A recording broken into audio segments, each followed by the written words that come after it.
eu tenho controle aqui das estatísticas, né, do que a gente tem feito. Então, em temas, né, como é o Exploration Talks, não podia deixar de ser o metalogênese é o tema principal, né, de níquel, cobre, cobre-ouro, né, e ferro. 27% das palestras, isotopia, né, desde geocronologia, chumbo-chumbo, estáveis e radiogênicos, né, geofísica, geoquímica, estratigrafia, né, onde que a palestra do Rafael tá encaixada, né, na parte de estratigrafia, geotectônica, geologia estrutural e outras palestras, né? Então, temas bem diversificados, né, com foco em, em exploração mineral, geologia econômica, ferramentas prospectivas.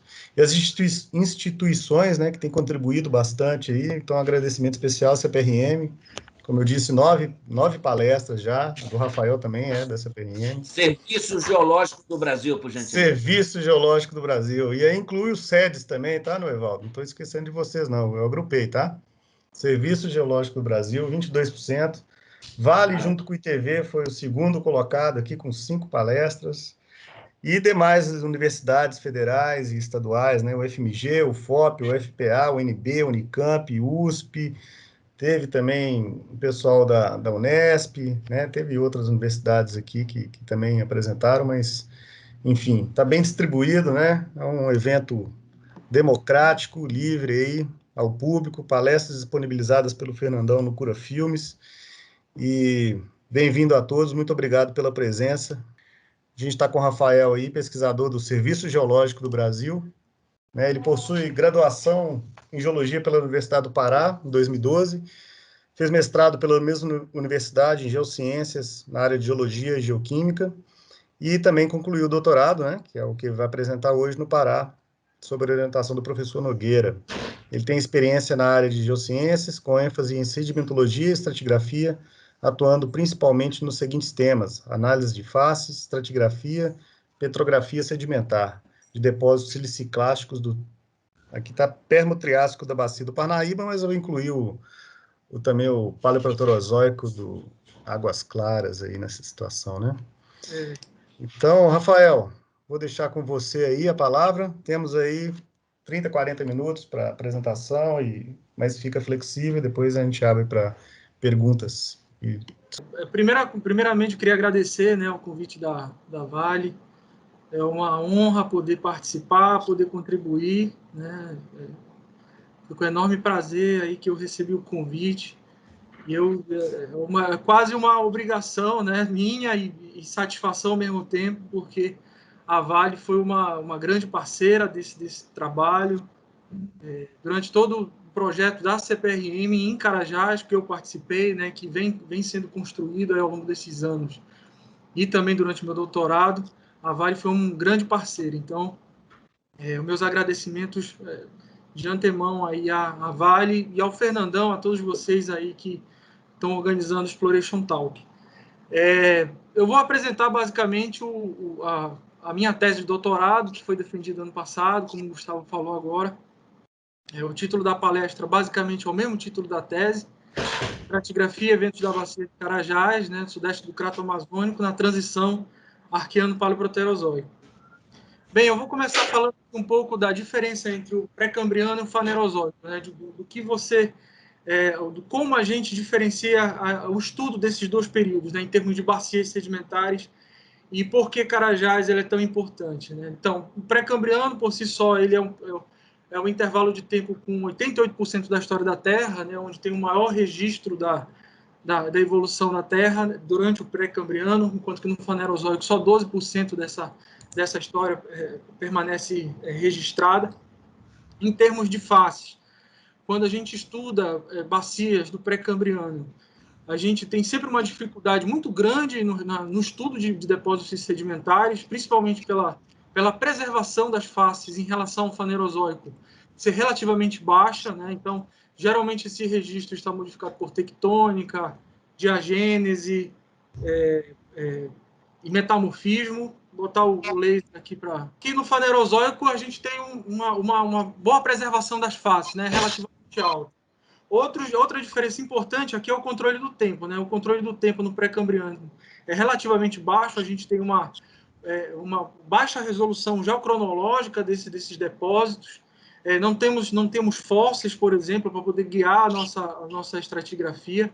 Então, a gente tem uma dificuldade do controle do tempo inerente a esse período. Outro ponto importante é o mecanismo de formação de bacia. Então, a análise de faces sedimentares, tectonoestratigrafia, ela é um pouco diferente quando a gente analisa o pré-cambriano, porque essa tectônica de placas moderna, como se diz, né, como a gente reconhece hoje, no pré-cambriano ela não é muito aceita como se tivesse ocorrido de forma contínua. Então, existe um sistema concorrente aí de tectônica vertical, tectônica horizontal, que dificulta a reconstrução geodinâmica dessas bacias do pré-cambriano. Outro fator importante aqui é a intensidade e a duração dos processos. Então, no pré-cambriano, os processos parecem ser mais intensos, né, e mais duradouros do que no fanerozoico. O que isso quer dizer? Os ciclos são mais longos, as taxas de intemperismo são maiores, erosão, transporte, a deposição dos estratos, eles parecem ocorrer por um longo intervalo de tempo e de uma forma muito mais intensa do que o fanerozoico. E nem menos importante, o próprio padrão de sedimentação.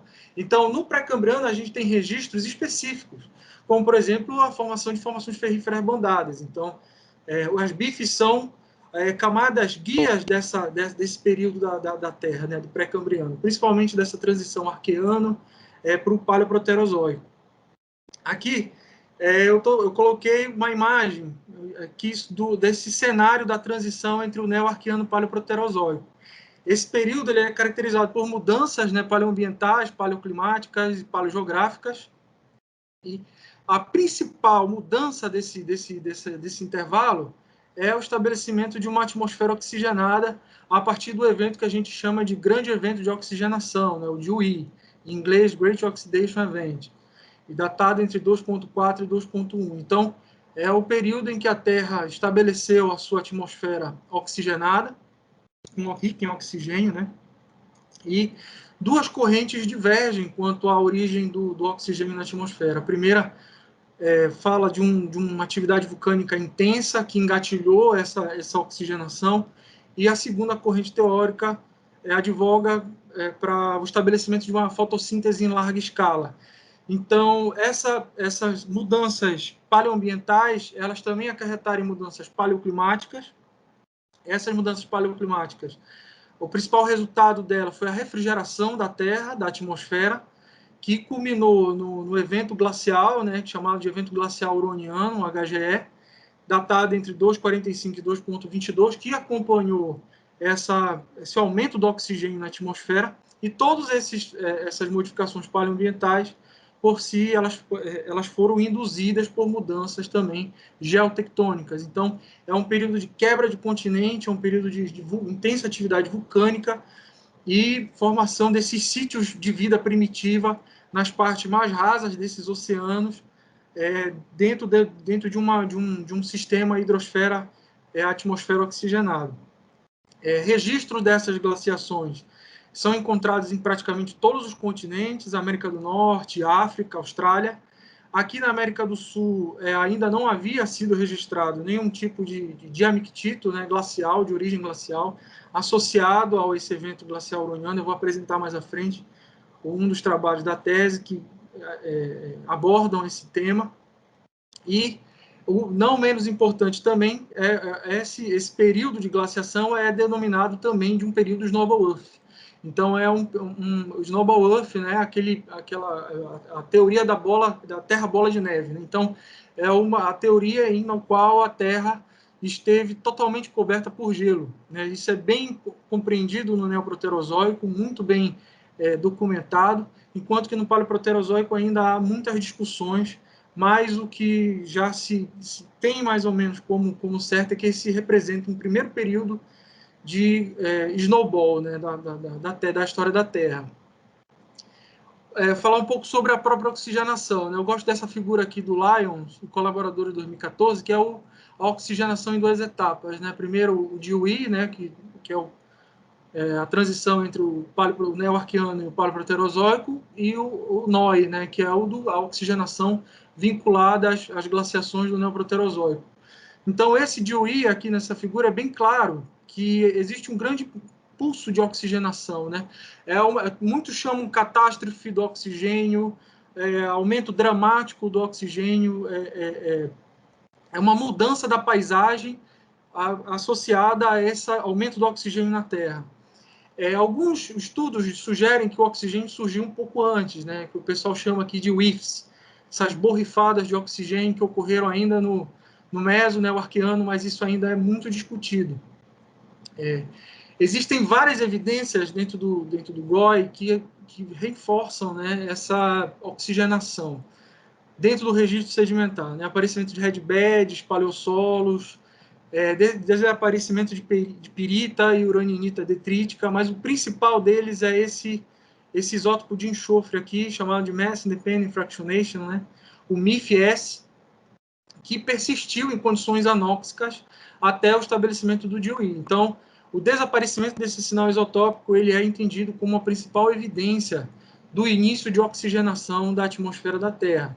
Em Carajás, a gente tem um trabalho, até então, um trabalho de MIF, que é o trabalho do Fabre, né, Fabre e colaboradores. Ainda são poucos dados ainda associados ao MIF em Carajás. Aí a oxigenação dentro do DOE ocorreu em duas etapas. Primeiro, a hidrosfera foi oxigenada entre 2,5 e 2,3, e depois, quando esse sistema entra em equilíbrio, há uma oxigenação da atmosfera pós 2,3. Assim como no Neoproterozoico, essa glaciação e o aumento do oxigênio, ele é caracterizado por uma expulsão, uma anomalia de carbono 13, nesse caso aqui uma anomalia positiva, chamada de evento Lomagun-de-Jatuli, e também uma ampla deposição de manganês logo após o evento glacial. Bem, existe um esquema de correlação intercontinental, né, entre esses depósitos glaciais. Carajás, evidentemente, não está aqui representado ainda. Essa figura aqui é modificada do trabalho de Tang, né, em Shen, 2013. Então, existe um esquema de correlação entre todos esses diamictitos e basicamente, a distribuição dele em quase todos os continentes. Aqui no supergrupo Huronian, né, que dá o nome da glaciação huroniana, é onde a gente tem o registro mais completo desses intervalos glaciais, né? 4 intervalos glaciais, e como eu falei, aqui na América do Sul ele ainda não havia sido reportado. No quadrilátero ferrífero, a ausência desses intervalos aqui é compreendida como um período de exposição, né? Pelo menos essa é a interpretação que a gente tem disponível na literatura. Bem, o importante é a gente falar também dos aspectos paleogeográficos, né? Existem algumas reconstruções paleogeográficas para o Arqueano. Essas reconstruções paleogeográficas elas são complexas, devido principalmente à escassez de dados paleomagnéticos, né? De todos os dados paleomagnéticos, eles são as principais evidências para a reconstrução paleogeográfica, mas ele é muito difícil de fazer a coleta, né, de você encontrar um material adequado e fazer a coleta desses dados paleomagnéticos. Mas, basicamente, o que se compreende é que existiram 2 supercontinentes, né, no Arqueano, chamados de Kenorland e Zinvalbara. Existem outras soluções, né, a solução de supercrátons ou vários supercrátons, né, do trabalho do Walter Blecker. E no Paleoproterozoico, entre 2,2 e 1,8, se advoga a formação de um supercontinente, né, chamado de supercontinente Columbia ou Nuna. Em algumas reconstruções, por exemplo, nesse trabalho do Johansson, de 2009, a Amazônia ela colidiu com o Craton Oeste África e com a Báltica, né, numa configuração chamada de Samba, semelhante à configuração Samba, né, que é South America e Báltica. No trabalho do Zhao e colaboradores de 2004, a América do Sul, aqui, o Craton Amazônico, ele está em colisão com o Craton Oeste África. Então, existem algumas dúvidas ainda como ocorreram essas colisões, né? Quem participou desse processo de aglutinação para a formação de Colômbia. Mas esses eventos ocorreram, a formação desse supercontinente ocorreu, e, evidentemente, o Craton Amazônico está inserido dentro desse contexto de evolução paleogeográfica. Dentro do crato amazônico, aqui na região de Carajás, a evidência mais direta da formação de Colúmbia é o ciclo orogenético transamazônico. Então, esse ciclo orogenético transamazônico, ele é a representação, né, da colisão e a formação do supercontinente Colúmbia nesse período. E a cratonização dessa área é marcada por uma sedimentação fluvial de topo.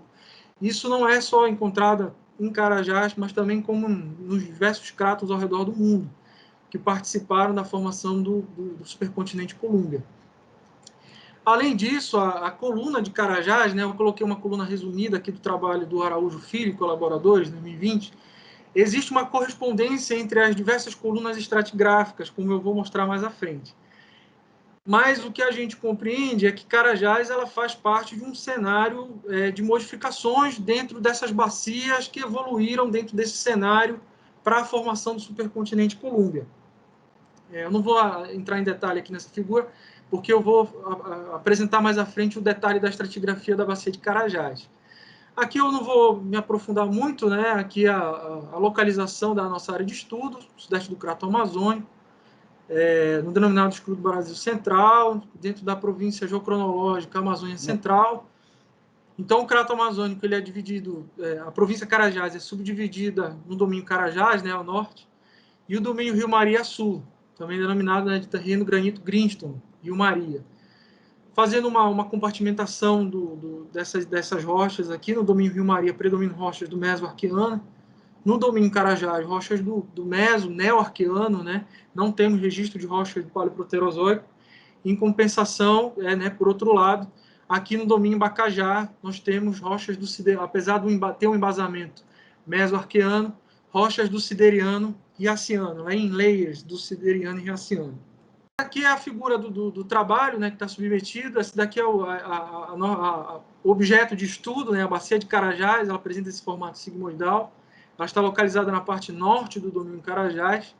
Ela apresenta essa geometria sigmoidal. Existe uma discussão, né, não vou entrar nisso aí, se essa geometria ela é resultado da geometria da bacia, se ela é resultado de uma geometria precursora, né, de deformação do embasamento, mas existem essas discussões. Mas o fato é que essa bacia, essas bordas que estão preservadas, elas não são as bordas primordiais da bacia.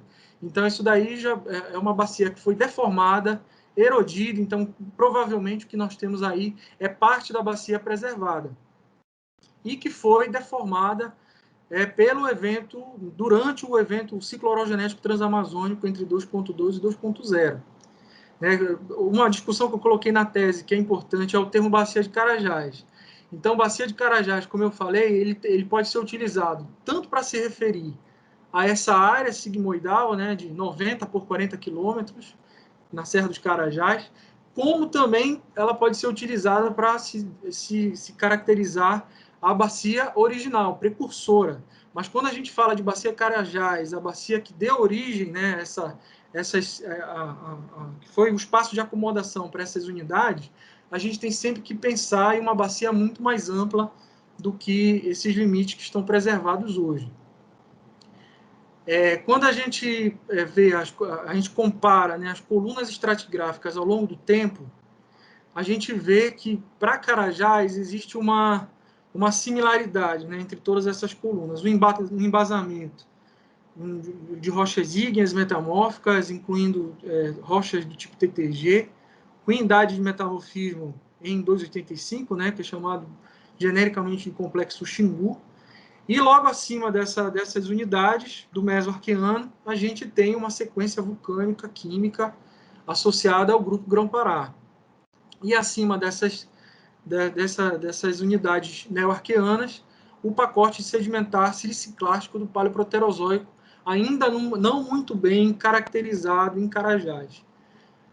Bem, é importante a gente destacar aqui que nenhuma dessas cartas estratigráficas traz a carta estratigráfica da bacia de Carajás, né? Então, sempre se refere, por exemplo, ao trabalho do Docegel, Província Mineral de Carajás, o trabalho do professor Macambira, parte da Serra Norte, os trabalhos do Araújo, Serra dos Carajás, Então, a gente ainda não tinha, até então, uma carta estratigráfica propriamente para a bacia de Carajás. Um pouco da área de estudo, né, de trabalho, nós investigamos 5 áreas, né, a Serra do Tarzan, Serra Sul, a Mina do Azul, a região ali da estrada do Igarapé Bahia e a área da mina do Igarapé Bahia. Né? Estudamos tanto afloramentos em menor quantidade, mas principalmente testemunhos de sondagem. As problemáticas, né? A gente não tem afloramentos, geralmente os litotipos estão com alteração secundária e a gente tem problema de baixa resolução estratigráfica. Então, tem unidades da bacia, né? Então, por exemplo, a formação Águas Claras, que ela tem praticamente 1 quilômetro de espessura. Então, a gente tem problemas de empilhamentos estratigráficos, de relações de corte, de erosão. Então, fazer o empilhamento desses testemunhos que foram descritos, fazer a estratigrafia desses testemunhos é uma tarefa bem complexa, não é fácil, porque a gente tem uma baixa resolução. Né? Os furos geralmente são 300, 400 metros, apesar de ter furos de 500, 600 metros, mas a maioria deles são furos relativamente rasos, né, em comparação à espessura das unidades. Então, isso é uma problemática para quem trabalha com estratigrafia dentro de Carajás, e também vai trabalhar, né? Bem, eu vou falar rapidamente aqui sobre os objetivos do trabalho. Foi a caracterização do arcabouço estratigráfico e dos eventos associados à bacia de Carajás. Existem várias hipóteses iniciais de trabalho, né? Isso aqui essas hipóteses foram fundamentais para a gente traçar as perguntas que a gente foi respondendo ao longo do tempo em relação aos sistemas deposicionais, em qual unidade o manganês estava associado, se as rochas abaixo desses intervalos de manganês que nós descrevemos desses conglomerados, eles eram associados a um sistema glacial ou não, né? E as justificativas principais é a ausência, né? A principal, os estudos estratigráficos e sedimentológicos de detalhe, a gente praticamente é inexistente em Carajás, os últimos foram da década de 90, então a gente retomou aí as publicações em termos de estratigrafia e sedimentologia. Além disso, a gente pouco compreende a evolução da tectono-sedimentar da bacia de Carajás. Então, depois que a bacia abriu como um rift, né, que é a hipótese que a gente entende hoje, a gente pouco compreende a evolução dela. Né? E, além disso, esses eventos, né, a caracterização da estratigrafia e sedimentológico das unidades é importante para a compreensão dos eventos, que podem estar relacionados a eventos de escala global. Bem, nessa imagem aqui, eu gostaria que vocês olhassem somente para essa figura aqui, né, que basicamente retrata tudo que foi feito. Sedimentologia e estratigrafia, né, análise de estratigrafia de sequências, para se chegar ao modelo deposicional, juntamente com petrografia química e análise geocronológica de proveniência e compilação de dados de paleocorrente, para a gente chegar a modelos deposicionais e paleogeográficos. Essa aqui é a carta estratigráfica que foi proposta dentro da tese de doutorado, né, para a bacia de Carajás. Então, a gente basicamente aqui, a gente manteve, né, o embasamento mesoarqueano, como eu falei, do complexo Xingu. Esse é o embasamento da bacia. Acima desse embasamento existe uma sequência, uma sucessão de rochas vulcânicas e formações ferríferas. Até onde a gente sabe, as formações ferríferas estão sanduichadas por intervalos de rocha vulcânica. Lá existem intervalos mais novos de formação ferrífera. Até então a gente não tem como afirmar isso. Então as rochas, as formações ferríferas de Carajás, elas estão posicionadas dentro do neo-arqueano. Acima desses intervalos de rochas vulcânicas e formações ferríferas, foi proposta uma nova unidade para a bacia de Carajás, denominada de formação Serra Sul, que eu vou apresentar a seguir, né, que é a unidade que registra os diamictitos de origem glacial que foram descritos para Carajás. Acima, os depósitos da formação azul, que na verdade é uma nova unidade que foi proposta para a bacia também, mas é apenas um desmembramento da formação Águas Claras. A formação Águas Claras foi redefinida para caracterizar apenas os intervalos de estratos de conglomerados e arenitos do topo dessa unidade, dessa unidade marinha, onde ocorre o manganês da formação azul, e acima dela os intervalos de conglomerados e arenitos da formação Gorotiri, e eu vou explicar mais à frente o porquê que a gente posicionou a formação Gorotiri aqui. e essas unidades cortadas pelos diques e pelos granitos, né, pelo granito Carajás de 1,88. Bem, falar um pouco sobre a descoberta desses depósitos glaciais. Então, o Cabral, né, no trabalho Cabral e colaboradores de 2013, já haviam descrito esses intervalos de brecha, matriz suportadas, ricas em magnetita, quartzo, e ele denominou essa sucessão como uma rocha particular da sucessão Serra Sul, né? Então, ele já havia descrito essas unidades e a gente investigou, basicamente, os mesmos intervalos deles e a gente reinterpretou essa unidade e a gente observou que ela não tem relação genética com os intervalos de bife. Então, as unidades de rocha vulcânica e formações ferríferas, elas não ocorrem intercalados com esses intervalos de diamictito. Pelo menos os testemunhos que nós descrevemos, né, eles não apresentam isso. Ao contrário, esses diamictitos aqui em Carajás, aqui da formação Serra Sul, essas setas vermelhas aqui, não sei se vocês conseguem enxergar, essas setas vermelhas indicam intervalos de black shale. Então, a gente tem intervalos de black shale sem deformação, né, totalmente preservados, sanduichados, intercalados, esses intervalos de diamictito.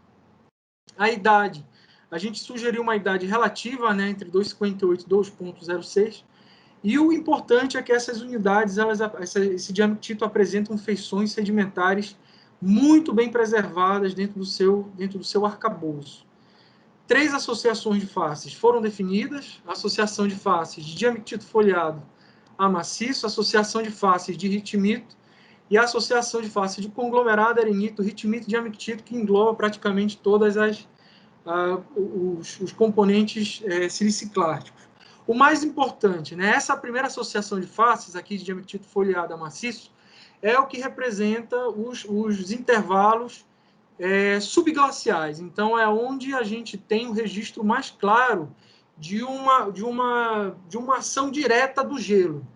Então, esses intervalos, a gente chama mesmo de foliação glacial, porque ela é pervasiva, a gente pode usar também estratificação ou foliação, mas ela se comporta de forma tão dúctil, né, dúctil, que ela pode ser chamada de foliação, ela forma uma foliação.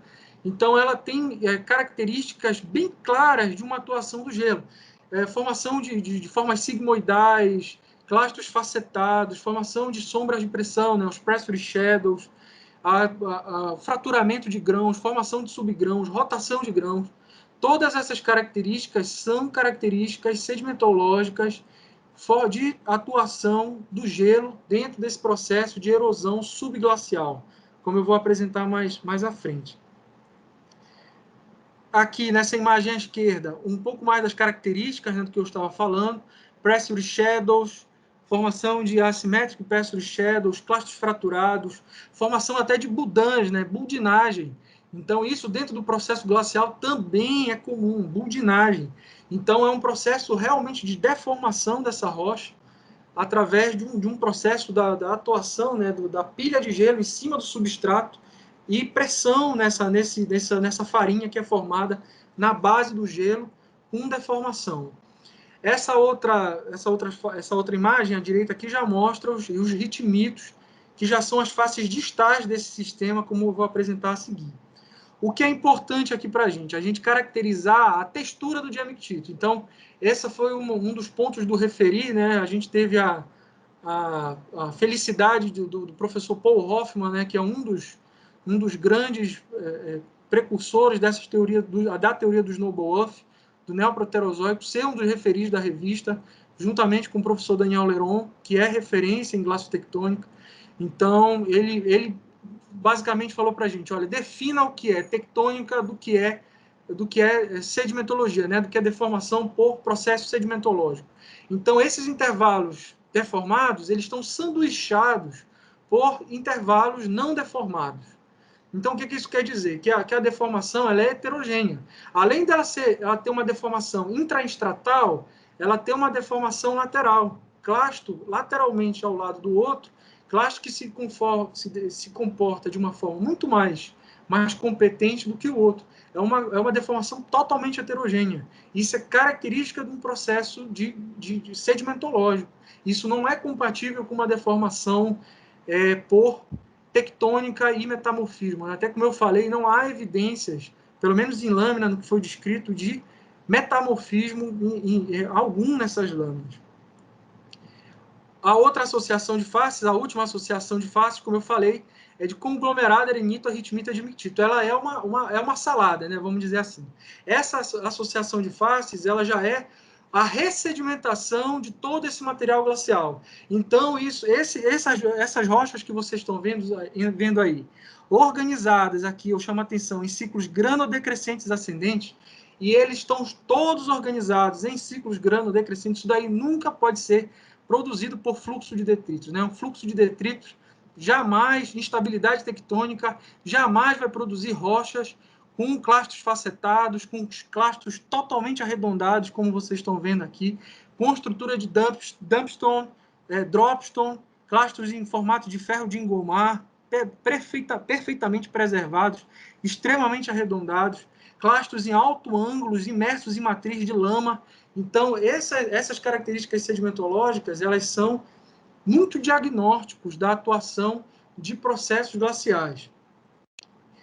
Bem, ok. Essa aqui é a reconstrução, né, lateral. Esse está no material suplementar do artigo que foi publicado na Geology. Então, é a reconstrução dos perfis, como essas associações de faces, elas se relacionam lateralmente, né, espacialmente, ao longo da bacia de Carajás. E isso é importante porque a gente consegue definir paleogeografia, a gente consegue definir modificação lateral das faces. Isso aqui serve para qualquer trabalho que pode ser feito em Carajás. Falar um pouco do modelo deposicional. Então, como seria isso? Então, é um sistema glacial que se desenvolveu em cima dessas rochas vulcânicas, em cima dessas formações ferríferas, que foi o bedrock, né, que foi o substrato principal. Esse material ele foi retrabalhado dentro desse sistema glacial e ressedimentado em faces distais desse sistema marinho, tanto por correntes, né, e ondas no substrato, que isso é comum através de leques, né, submarinos, no caso, ou através de processos de ice rafting, né, que é o processo de você transportar clastos através de gelo, de iceberg, se desprendem das calotas, né, da geleira, e vão ser depositados à distância, né, em offshore. Então, todos esses processos eles são reconhecidos, né, aquelas características de dropstones, elas são o processo de ice raft debris, né, que são essas chuvas de grãos dos icebergs, ao mesmo tempo associados à ressedimentação através de leque submarino. Essa superfície que separa esses estratos do neoarqueano pode ser uma superfície estratigráfica, como foi descrita num trabalho, como eu vou apresentar mais à frente, é uma superfície importante dentro de Carajás, ela pode ser acompanhada em vários testemunhos de sondagem e pode servir como guia estratigráfico dentro da estratigrafia de Carajás. Esse aqui são os detalhes, né, dos perfis que foi apresentado na publicação, né, os perfis compostos de cada uma dessas áreas e como eles se relacionam lateralmente. Bem, outras unidades que foram estudadas é a formação azul e a formação águas claras. E eu vou explicar como a gente fez essa caracterização, né? Então, primeiro a gente estava em dúvida se a gente ia separar ou não a formação águas claras, e a gente optou por denominar, na verdade, o membro inferior da formação águas claras, no trabalho do Araújo Filho e colaboradores de 2020, de formação azul. Isso é importante porque, né, uma nova unidade, uma nova formação. Porque essa unidade, essa formação azul, ela pode ser mapeada tanto em superfície como em superfície, separadamente da formação águas claras. Além disso, ela tem componentes litológicos totalmente distintos. Então, a formação azul é onde se encerram os depósitos de pelito, ritmito, marinhos, né, onde hospedam-se o manganês de Carajás, e acima foi redefinida a formação águas claras, para caracterizar apenas os estratos de conglomerados e arenitos, associados a um sistema fluvial. Essa nova organização, né, essa nova proposição estratigráfica, longe de ser uma revolução estratigráfica, longe disso, ela simplesmente foi utilizada para simplificar a estratigrafia da bacia de Carajás. Por quê? Porque quando a gente se referia à formação Águas Claras, sempre vinha dois componentes dentro da nossa estratigrafia. O componente marinho, que é da Mina do Azul, e um componente fluvial, né, com conglomerados e arenitos da estrada ali do Igarapé, Bahia. Então, isso confunde. Então, é preferível a gente chamar de uma nova unidade ao invés de membros e separar isso em duas formações. E colocamos uma nova seção tipo da formação azul nas proximidades da Mina do Azul. Essas unidades, o que é mais importante, elas compreendem o registro estratigráfico associado a uma sequência transgressiva regressiva. Então, a formação azul é uma transgressão, ela é o intervalo estratigráfico associado a um trato de sistemas transgressivo dentro da bacia de Carajás, que passa por um trato de sistema regressivo, aonde foi depositada a formação Águas Claras, e separada por uma superfície estratigráfica que também pode ser mapeada ao longo da bacia. Isso é importante também nesse trabalho do Araújo Filho, nós reposicionamos todas as idades que já tinham sido obtidas, né, dentro dessa nova estratigrafia, e as análises químicas também. Algumas imagens da formação azul, né, dentro da Mina do Azul, esses ritmitos, com estruturas também de offshore, com estruturas de tempestade, com tempestitos associados, com algumas estruturas de maré subordinadas, né? Então, cortados por enxames de diques, muito diferente da formação Águas Claras, que representam, né, os estratos conglomeráticos e fluviais, conglomeráticos e de arenitos associados a um sistema fluvial. Essa face aqui, em D e E, é importante, né, esse conglomerado jaspilítico, que ele tem aspecto... É a primeira vez que se descreve esses conglomerados jaspilíticos dentro da bacia de Carajás, e eles são muito parecidos, eles têm aspectos texturais semelhantes à formação Lorraine, no supergrupo Huronia, no Canadá, que recobrem também os intervalos de diamictito. Então, existe uma relação textural importante entre essas faces e de outras bacias ao redor do mundo, como eu falei. Existe um trabalho muito importante do professor Andrew Maio, né, que trabalhou no supergrupo Huronia com a descrição desses depósitos glaciais, e é impressionante a similaridade entre esses depósitos, assim como agora foi descrito recente também na China pelo professor Shen, e até entrou em contato comigo recentemente. E é impressionante a similaridade entre esses depósitos que a gente tem, que a gente observa em Carajás. Se a gente pega todos esses testemunhos e reconstrói a estratigrafia, a gente chega a uma imagem como essa aqui, né?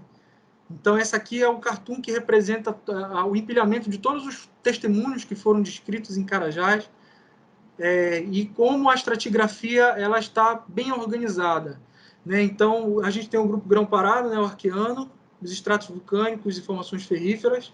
A gente, logo acima desses intervalos em discordância, a gente tem os depósitos da formação Serra Sul. Acima da formação Serra Sul, em um contato não observado, inferido, nós temos os estratos da formação Azul, onde hospedam-se os depósitos de manganês, e logo acima os depósitos marinhos, os depósitos fluviais associados a arenitos e conglomerados da formação Águas Claras, intercalados também com tufos, que foram datados, que eu vou mostrar mais adiante. Essa aqui é a reconstrução paleoambiental das unidades, né? De forma geral, a formação Serra Sul, a base dela representa também um trato de sistema regressivo, que passa para a formação azul por um trato de sistema transgressivo, e para a formação Águas Claras, novamente um trato de sistema regressivo, junto com a formação Gorotiri. Então, essa estratigrafia da bacia, ela mostra uma clara tendência granocrescente ascendente, uma continentalização da bacia e fechamento aqui do Mar Azul, né, que nós chamamos de Mar Azul, onde foi depositado esses intervalos com manganês em um evento transgressivo pós-glacial. Bem, o manganês ele foi depositado em um sistema marinho raso, né, livre da atuação de geleiras. Então, a gente tem ondas, a gente tem estruturas de ondas preservadas. Então, isso é uma das características diagnósticas uma condição livre de gelo, né, dessa ice-free condition. A presença de estruturas produzidas por onda, inclusive ondas de tempestade. Então, é onde o manganês foi depositado, dentro dessa plataforma marinha rasa, durante esse evento transgressivo, extremamente oxigenado, pós-evento glacial, com recuperação climática e com saturação de manganês na água e precipitação desse óxido ao longo da plataforma. Esse óxido de manganês ele é depositado ao longo da plataforma, né, marinha, mas principalmente nas faces de Black Shale. Então, a gente postula aqui no trabalho como a principal camada fonte de manganês as camadas de Black Shale, onde foram formadas prováveis rodocrositas, né, que ainda não estão muito bem documentadas em Carajás, mas que se formou a partir da reação entre o manganês e a matéria orgânica. Com relação ao manganês, de forma geral, esse manganês ele se encontra remobilizado ao longo da mina do Azul. Né? A gente postula também que os principais controles desse manganês, além do controle primário, como eu acabei de falar, existe um controle secundário de remobilização. Né? Então, esse manganês ele se comporta até como a gente chamou, até um comportamento similar a um óleo, né? Como água, nos espaços de alta permoporosidade, nos intervalos onde ocorrem as falhas e nas zonas de dobra. Então, isso é muito comum observar na mina do Azul. Isso daqui é uma observação que os próprios geólogos da Vale, com quem eu andei, sempre tinham a mesma observação, a maioria. Então, isso é uma coisa que a gente observa com recorrência dentro da mina do Azul. Quando a gente contrasta, pega essas hipóteses e compara com as análises químicas, a gente vê que, basicamente, realmente essas zonas de concentração de manganês, elas se encaixam dentro desses intervalos de falhas que nós estamos vendo aqui, dentro da mina do Azul. A gente que fez a caracterização dos minerais de manganês, né, os principais minerais de manganês são criptomelana, pirolusita, todoroquita e pseudomorfos, né, dispersatita. A gente tem dispersatita, que é uma granada manganesífera, que foi caracterizada também dentro da mina de manganês do Azul, que não é muito comum.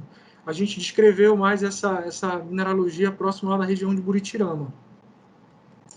E a gente chegou no modelo de enriquecimento. Né? Então, a gente está propondo aqui também no trabalho um modelo de enriquecimento hipogênico, que é um modelo semelhante a um sistema de óleo, vamos dizer assim, onde essas camadas de Black Shale com rodocrosita foram as camadas fontes desse manganês, que foram remobilizadas ao longo desses planos de falha, que acompanharam essa zona de deformação, né, da falha Carajás, e se colocaram nas zonas de baixa tensão dentro dessas camadas de red bed lá da mina do Azul.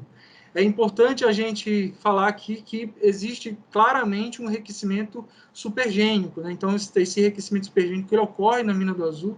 Ele, assim como em Carajás, né, todo, esse processo de enriquecimento supergênico, ele é muito bem caracterizado no trabalho do professor Vasconcelos, né, colaborador de 94, e esse modelo que a gente está propondo aqui para Carajás, modelo hipogênico, também supergênico, com controle primário, né, dentro desse contexto de análise de faces e deposição primária do manganês, dentro desse contexto do DIUI, ele é um modelo semelhante em outros depósitos ao redor do mundo de mesma idade. Então, esse modelo aqui é um modelo também compatível com o que está sendo discutido em outros crátons ao redor do mundo. As nossas análises geocronológicas, né, falar um pouco aqui. A gente datou tanto zircão detrítico da formação azul quanto da formação águas claras. Esses aqui são os diagramas Concórdia de cada uma das análises efetuadas por amostra. Eu não vou aqui detalhar cada uma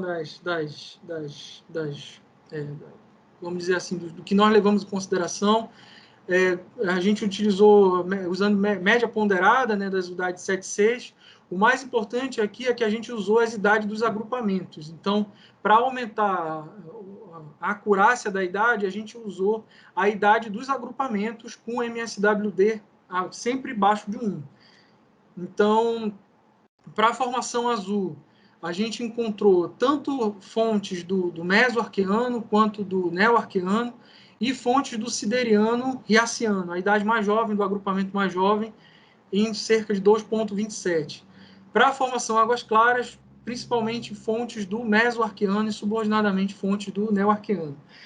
Nessa imagem à direita aqui, é importante a gente observar que, se a gente coloca ao longo do perfil, né, essas amostras que foram datadas, as fontes do sideriano e riaciano, elas ocorrem na formação azul, enquanto que na formação águas claras, ela desaparece essas fontes. Né? A gente tem algumas teorias que podem explicar o desaparecimento, vamos dizer assim, dessas fontes do Paleoproterozoico. Além disso, fontes do Paleoarqueano, né? O que sugere a existência de uma protocrosta dessa idade, como já foi discutido também em outros trabalhos dentro de Carajás.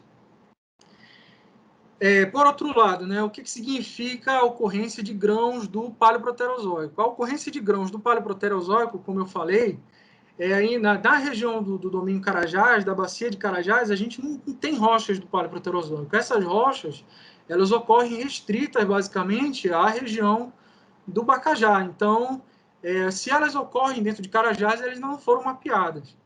E quando a gente compara os dados de paleocorrente existentes dentro de Carajás, a gente vê que as paleocorrentes sempre sugerem paleofluxo para a direção SW. Né? Isso indica áreas elevadas ANE. Então, dentro desse contexto paleogeográfico, existe uma boa correspondência para que a região do Bacajá pelo menos tivesse, pelo menos durante esse período, né, de deposição da formação azul, funcionou como uma fonte subordinada de sedimentos ou esteve próxima desse sistema marinho e serviu como fonte desses sedimentos para a formação azul águas claras. Por que não existem grãos paleoproterozoicos na formação águas claras, né, exclusivamente apenas na formação azul? Controles paleogeográficos, mudança na fonte de sedimentos, um sistema fluvial, ele é muito mais amplo, ele tem uma dinâmica totalmente diferente de um sistema marinho. Então, as fontes de sedimentos podem estar muito mais distantes da bacia, a gente não tem como fazer essa reconstrução paleogeográfica com precisão, como eu falei no início da apresentação, porque a gente tem dificuldade, inclusive para entender como funcionavam esses blocos, a proximidade desses blocos, mas o que a gente sugere é que, pelo menos parcialmente, o bloco Bacajá ele estava próximo aí da região de Carajás e foi uma fonte subordinada de sedimentos. Para a formação Gorotiri, o importante também a gente salientar, né? A população mais jovem da formação Gorotiri é em torno de 2,0, não existe grão de zircão mais jovem. Então, a gente tem aquelas hipóteses, né, de alguns pesquisadores que colocam a formação Gorotiri mais jovem do que 1,88, mas a gente não tem fontes de 1,88 dentro da formação Gorotiri. Então, é um pouco complicado. Então, até então, de um modo conservativo, é muito melhor a gente compreender a formação Gorotiri dentro desse contexto de evolução dentro da bacia de Carajás da formação Águas Claras. A gente pode, pegando todo esse conjunto de informações, traçar algumas evoluções para a bacia de Carajás. Né? Então, se a gente compreende a região do Bacajá como uma fonte de sedimentos, e essa evolução da bacia como o fechamento desse sistema marinho e instalação de um sistema fluvial a um sistema de leque aluvial, né, da formação Gorotiri, a gente tem o fechamento de um oceano, né, fechamento de um mar, vamos dizer assim, um mar, na verdade, que é o Mar Azul, e instalação, né, continentalização dessa área, a partir da aproximação do bloco Bacajá, do domínio Bacajá, com o protocontinente Carajás. Se a gente pega a estratigrafia que a gente tem da bacia de Carajás, com essa evolução tectônica que está sendo postulada, a gente tem uma bacia de estiro Foreland. Então, a gente consegue caracterizar, né, essa caracterização, esse landscape aqui é de uma bacia tipo Foreland, que envolve uma colisão desse bloco, né, desse domínio contra o protocontinente Carajás. Isso é comum, né, esses sistemas de colisão, eles já são documentados desde o Neo-Arqueano, né, no 275 em Carajás, e é bem provável que esse sistema de acreção de blocos ele tenha se prolongado, principalmente porque durante esse período o fechamento dessa bacia e inversão da bacia coincide com a formação do supercontinente Colúmbia. Então a gente caracterizou os estágios underfilled, filled e overfilled. E overfilled, né, que é o estágio de extravasamento dessa bacia. Então, é por isso que o sistema fluvial ele tem um comportamento muito mais amplo, ele é distribuído na bacia de Carajás de forma muito mais ampla do que o sistema marinho. Então, na verdade, isso a gente pode interpretar a modificação dessas faces dentro da bacia de Carajás como controles paleogeográficos. Então, muito desses gaps que a gente tem dentro da bacia de Carajás são resultados apenas de controles paleogeográficos e não necessariamente representam intervalos de tempo, né, que sugerem erosão e inversão da bacia. Então, na verdade, é muito mais fácil a gente pensar em uma evolução contínua dessa bacia e uma contextualização geodinâmica dentro desse cenário de colisão e formação de Colúmbia, do que colocar múltiplas fases aí de inversão e erosão que dentro da bacia de Carajás.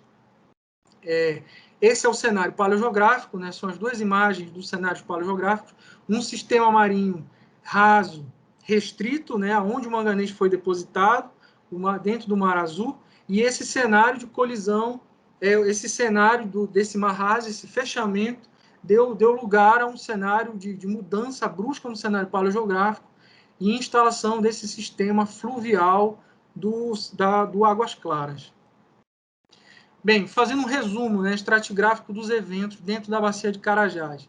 Então, dentro do trabalho, a gente fez a caracterização da estratigrafia, né, da bacia de Carajás, a gente fez a proposição desse modelo tectônico, né, de evolução, e essa compreensão desse modelo pós a abertura da bacia. Isso é importante porque a gente pouco compreendia como a bacia evoluiu ao longo do tempo após a abertura dela, né, em torno de 2,75, com a formação das rochas vulcânicas do Grupo Grão-Pará e associado com as formações ferríferas.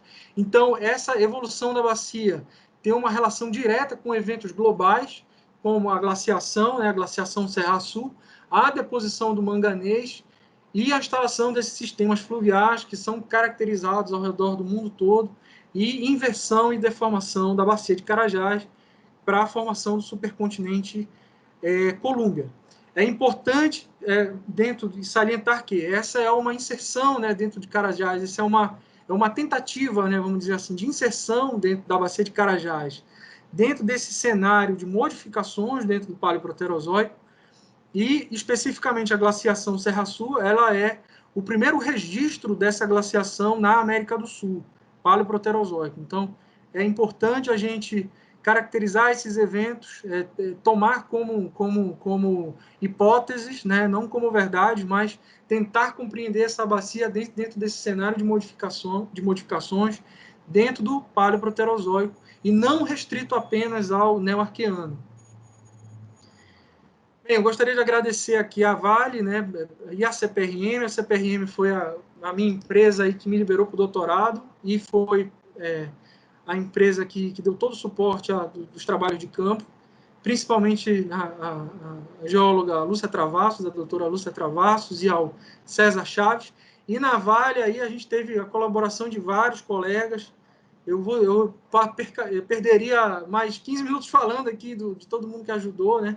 Mas principalmente aí o Luiz Cláudio, né, que era da Vale na época, o Fernandão aí, que sempre esteve com a gente lá, discutindo, discordando, fazendo as observações, e também o Sérgio, né, o Sérgio Bacelar, que estava na Vale, sempre foi um parceiro nosso aí de trabalho.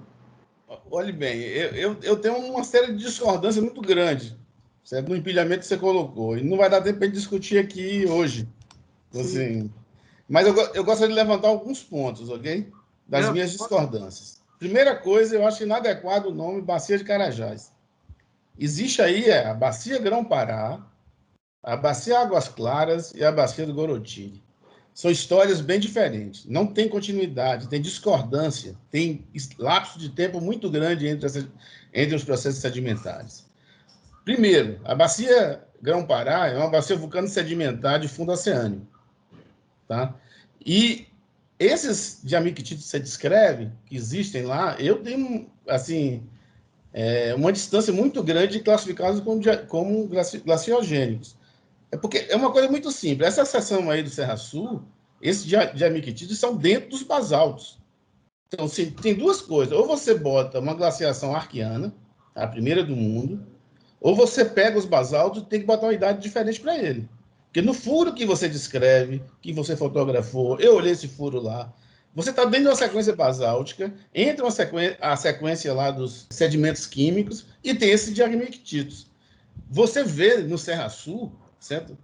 Quando você vê a estratigrafia de lá, você vê muito black shade associado aos jaspelitos. Você vê formação de sulfetos, foram datados em 274, pelo Cabral. 274 com reniósmio em cima de sulfeto. Sulfeto que deposita paralelo aos bifes. Essa sequência Carajás de fundo oceânico é exalativa polimetálica. Você tem metal base associada a ela e tem ferro associado a ela. Você está entendendo? E você não dá para fazer uma glaciação nessa idade, Grão-Pará. Não tem como. Isso é um modelo que não existe no mundo. Ok?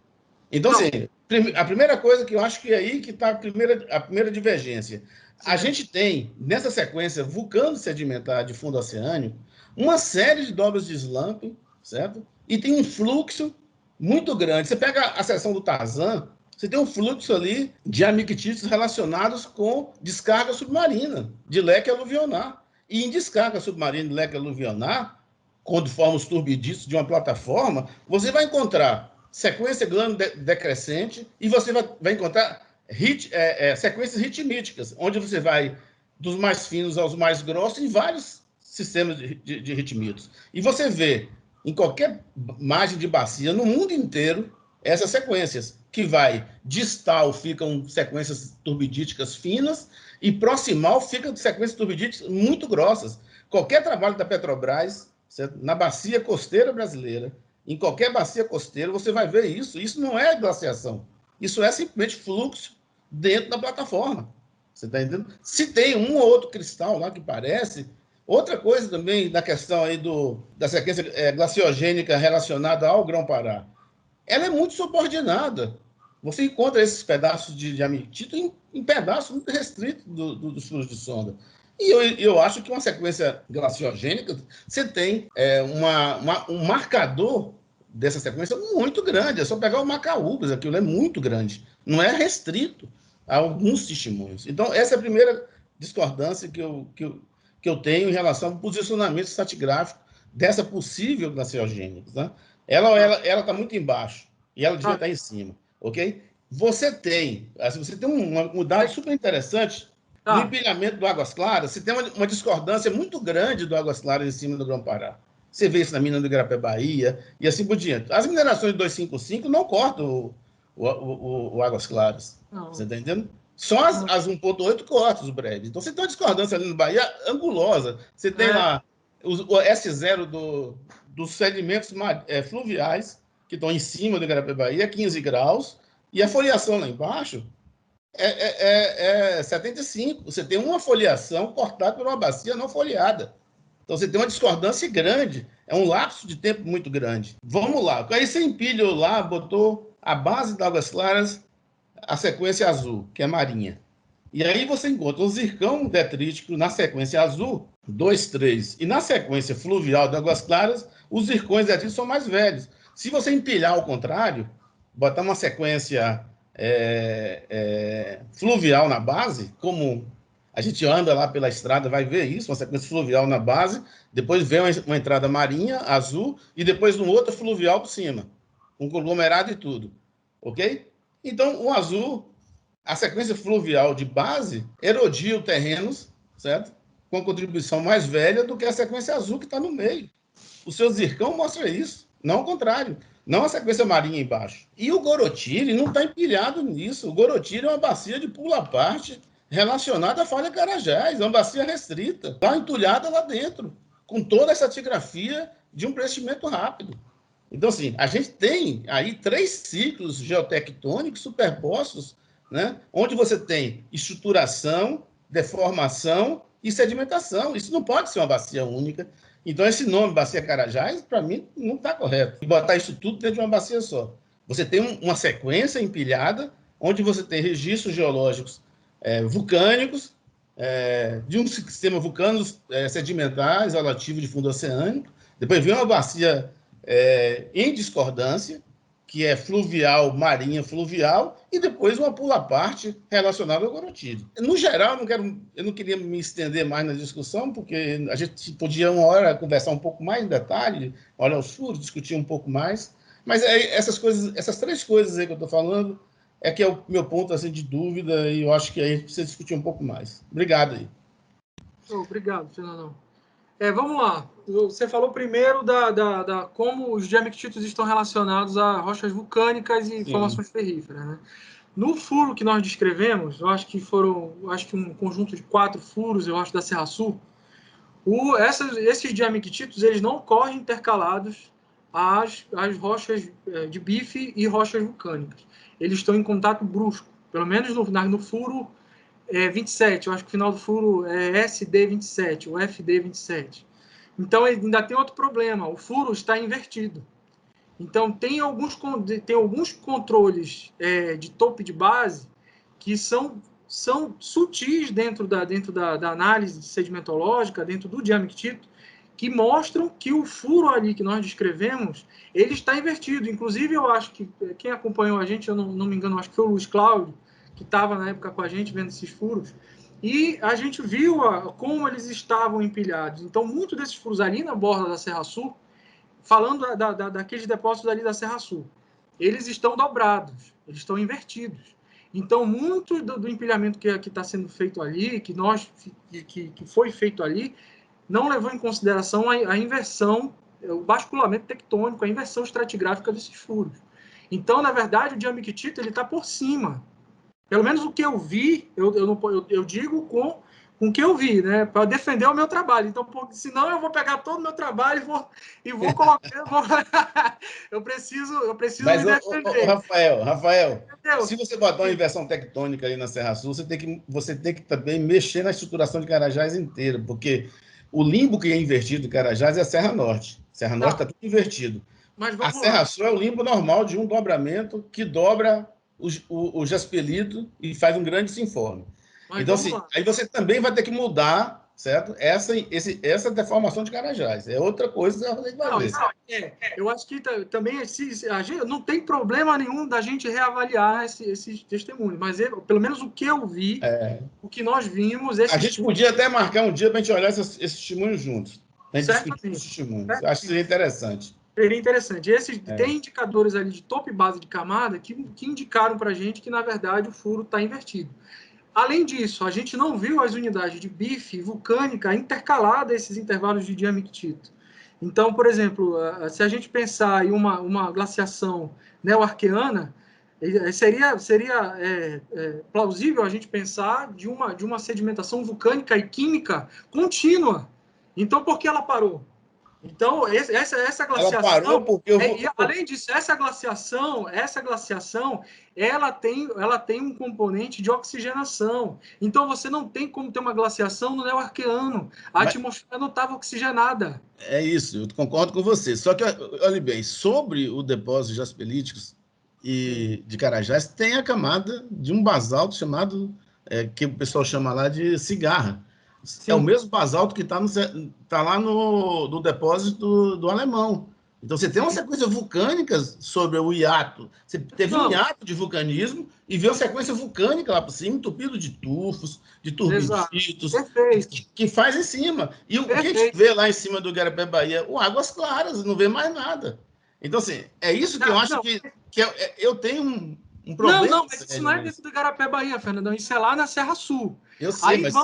vamos para o Tarzan. O Sim. Tarzan, a gente pega essa sequência que você está descrevendo agora, que é chamada de Igarapé, Bahia, que nós chamamos de Igarapé, Bahia, Sim. e ela tem o componente de Lex bimarino, como você descreveu. Sim. Só que esse sistema de Lex bimarino, ele tem evidências de dropstone dentro dele. Então, ok, é um sistema de leque que está ressedimentando esse sistema glacial, mas ele tem evidências de dropstone. E isso mas é aí que tá. Mas aí que tá. É a ressedimentação do sistema glacial. Isso mas, Rafael, o Tarzan e o Grupo Igarapé Bahia faz parte do Grão-Pará. E você está colocando uma glaciação sobre o Grupo Grão-Pará. Então, como é que isso vai retrabalhar uma coisa que está por cima dele? Tá, mas aí veja lá, essa formação Serra Sul, lá na área do Tarzan, pelo menos que nós descrevemos, são unidades de ritmito conglomerado, né, associados a de Lex bimarino, que estão em contato sobre rochas vulcânicas. Não tem relação nenhuma. Ela não pode retrabalhar uma glaciogênese arqueana. Não, mas o problema ali, Fernando, é fino sobre fino. Isso é uma coisa que eu discuti muito com o Afonso. Isso é fino sobre fino. Então, na borda da bacia, você pega a discordância, mas no fundo da bacia, tu pega uma conformidade correlativa. Como é que tu vai erodir o fundo da bacia marinha? Você não tem como erodir. Então, o contato, ele é um contato que ele tem uma diferença litológica, mas ele não tem um comportamento de uma discordância como a gente observa, por exemplo, na região da mina do Igarapé, Bahia. É por isso que cada depósito ele tem que ser estudado de forma diferente. Aí você falou do Igarapé, Bahia. No Igarapé, Bahia já é outro contexto. O Igarapé, Bahia ali é o Águas Claras. O Águas Claras, como eu falei, esse sistema fluvial, ele é um sistema muito mais amplo. Ele é um sistema de preenchimento que não respeita a bacia marinha. Então, ele extravasa ao longo do continente, justamente por conta do soerguimento tectônico que ocorreu. Agora, vamos lá. Se a gente pensa... Aí tem duas formas da gente postular aí. Ou a gente pensa numa evolução contínua e modificação paleogeográfica de área para área, ou a gente pensa em uma evolução de múltiplos eventos, né? Como você falou, de várias bacias superpostas. Aí, se a gente interpretar, é uma linha de raciocínio totalmente diferente da linha de raciocínio que eu estou postulando no trabalho. Entendeu? Mas, se você coloca várias bacias superpostas, você vai ter que explicar quando cada uma dessas bacias ela foi fechada, ela se inverteu, como ela se abriu, que evento tectônico está relacionado à abertura dessa bacia. Essas discordâncias, qual o intervalo de tempo de cada uma dessas discordâncias? Então, eu acho que, a priori, a gente poderia pensar, e eu penso assim, de controles paleogeográficos. Por exemplo, aí você falou da estrada do Bahia. Por que na Mina do Azul é diferente do que a gente vê na estrada? Na Mina do Azul, os depósitos marinhos estão na base. Lá que é o que nós chamamos de formação azul. Acima desses intervalos da formação azul, onde está hospedado o manganês, é onde a gente tem os depósitos fluviais do Águas Claras. A gente vê isso dentro da mina. Você concorda ou não? A gente vê isso. Não, eu concordo, mas para mim tem duas camadas fluviais, uma na base e outra no topo. E a entrada marinha no meio. Pois é, isso daí eu não vi. Eu não vi. Pegar a estrada, seguir da estrada, ir para a Mina do Azul e seguir para o Igarapé, Bahia, você vê duas sequências sedimentares, duas sequências... uma sequência marinha, que é o azul mesmo, sem problema nenhum, e duas fluviais, uma na base e outra no tubo. Agora, Fernando, ali na estrada tem muito contato tectônico. Porque a falha Carajás fez isso aí. Mas, Rafael, a gente vai conversar com mais calma. Vamos botar mais gente para participar aí. O Evaldo levantou a mão. Deve ter mais gente. Tem o Galbiati e o Evaldo aí. O Galbiati também. Comentários aí. Isso. Eu não sei quem. O Elton também. Rafael, depois. Boa tarde. Boa tarde. É muito bom voltar a assistir uma palestra de um geólogo. A maioria dessas palestras que a gente ouve hoje em dia no Brasil não é geólogo, zirconólogo, sei lá o quê, químico. Hoje eu vi uma palestra de um geólogo. Pô, eu estou emocionado aqui. Me diga uma coisa aqui. Qual é a evidência que tinha um Himalaia no contato sul, no contato norte de Carajás? Como é que vocês definem uma zona de colisão continental sem ter nenhuma evidência geológica da existência da mesma, a não ser 3 grãos de zircão detrítico com idade de 2,2 dentro da formação Águas Claras? Evaldo, aí eu vou ter que fazer a desconstrução. Eu não quero provar isso. Eu não quero provar isso. Eu não quero. Olha só. Eu só estou pegando a minha evidência sedimentológica, estratigráfica, e estou colocando mais uma evidência, mais uma hipótese dentro do que se postula. Isso eu não estou postulando. Existe o trabalho Mas você é cúmplice. Você é cúmplice desse absurdo. Não, eu Olha não quero provar isso. Eu não quero. Mas a conclusão do seu trabalho é essa, meu amigo. Peraí. Sim, mas não, pera lá. Peraí, olha só, você tem uma responsabilidade enorme quanto a isso. Sim. Você está dizendo que você tinha uma bacia Foreland, significa que você tinha uma cadeia de montanha elevada do lado, tá certo? Tomando por base, se a ideia é de outras pessoas, você tem que separar no seu trabalho, porque não há evidência, é uma coisa muito séria em relação a isso, porque isso tem um impacto muito grande em todo o conceito geológico de Carajás. Não há metamorfismo, não há magmatismo, não há tectônica compatível com uma estruturação como a que você mostrou no seu esquema final, tá?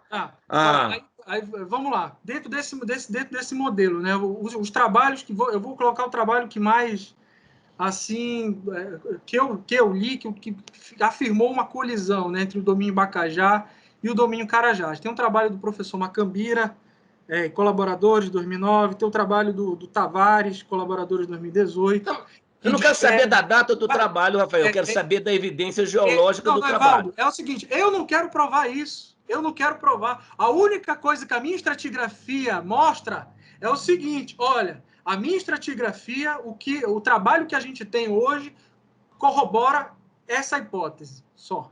Se esse modelo tectônico... Rafael, sim. Peraí, a única evidência que você tem é um conjunto subordinado de zircão detrítico com idade transamazônica, Rafael. 90% dos seus zircões da idade arqueana. Aí você tem uma população desprezível de zircão detrítico, é a única evidência que tem. Você lê os trabalhos do Macambira, lê os trabalhos do Tavares, eu respeito ambos os pesquisadores, não tenho o menor problema quanto a isso. Mas quais são as evidências que eles colocam para caracterizar uma zona de colisão em Carajás? Isso é seríssimo. Também, Evaldo, tem um trabalho recente do professor Guzmão que descreve essa zona de colisão. Isso aí um pouquinho. Agora é o seguinte, o que eu estou propondo no modelo, né, é com base na sedimentologia e estratigráfica que foi feita. Não é apenas o zircão detrítico. A gente tem dados de paleocorrente, a gente tem os dados do próprio zircão detrítico, e a gente tem que pensar em um fechamento desse mar. Então, vamos lá. Qual é o modelo? Qual é o modelo que vai... Não, olha só. Eu não quero discutir modelo. Você já me respondeu. Olha só. Sim. Eu estou satisfeito com sua resposta. Agora me dá outra resposta. Qual é a natureza composicional dos seixos da glaciação lá na Serra Sul? Seixo, me indique qual é a composição dos seixos. Porque, pela descrição do seu trabalho, só tem seixos, componentes de rochas da própria sequência Paraopé. Você só tem riolito, não.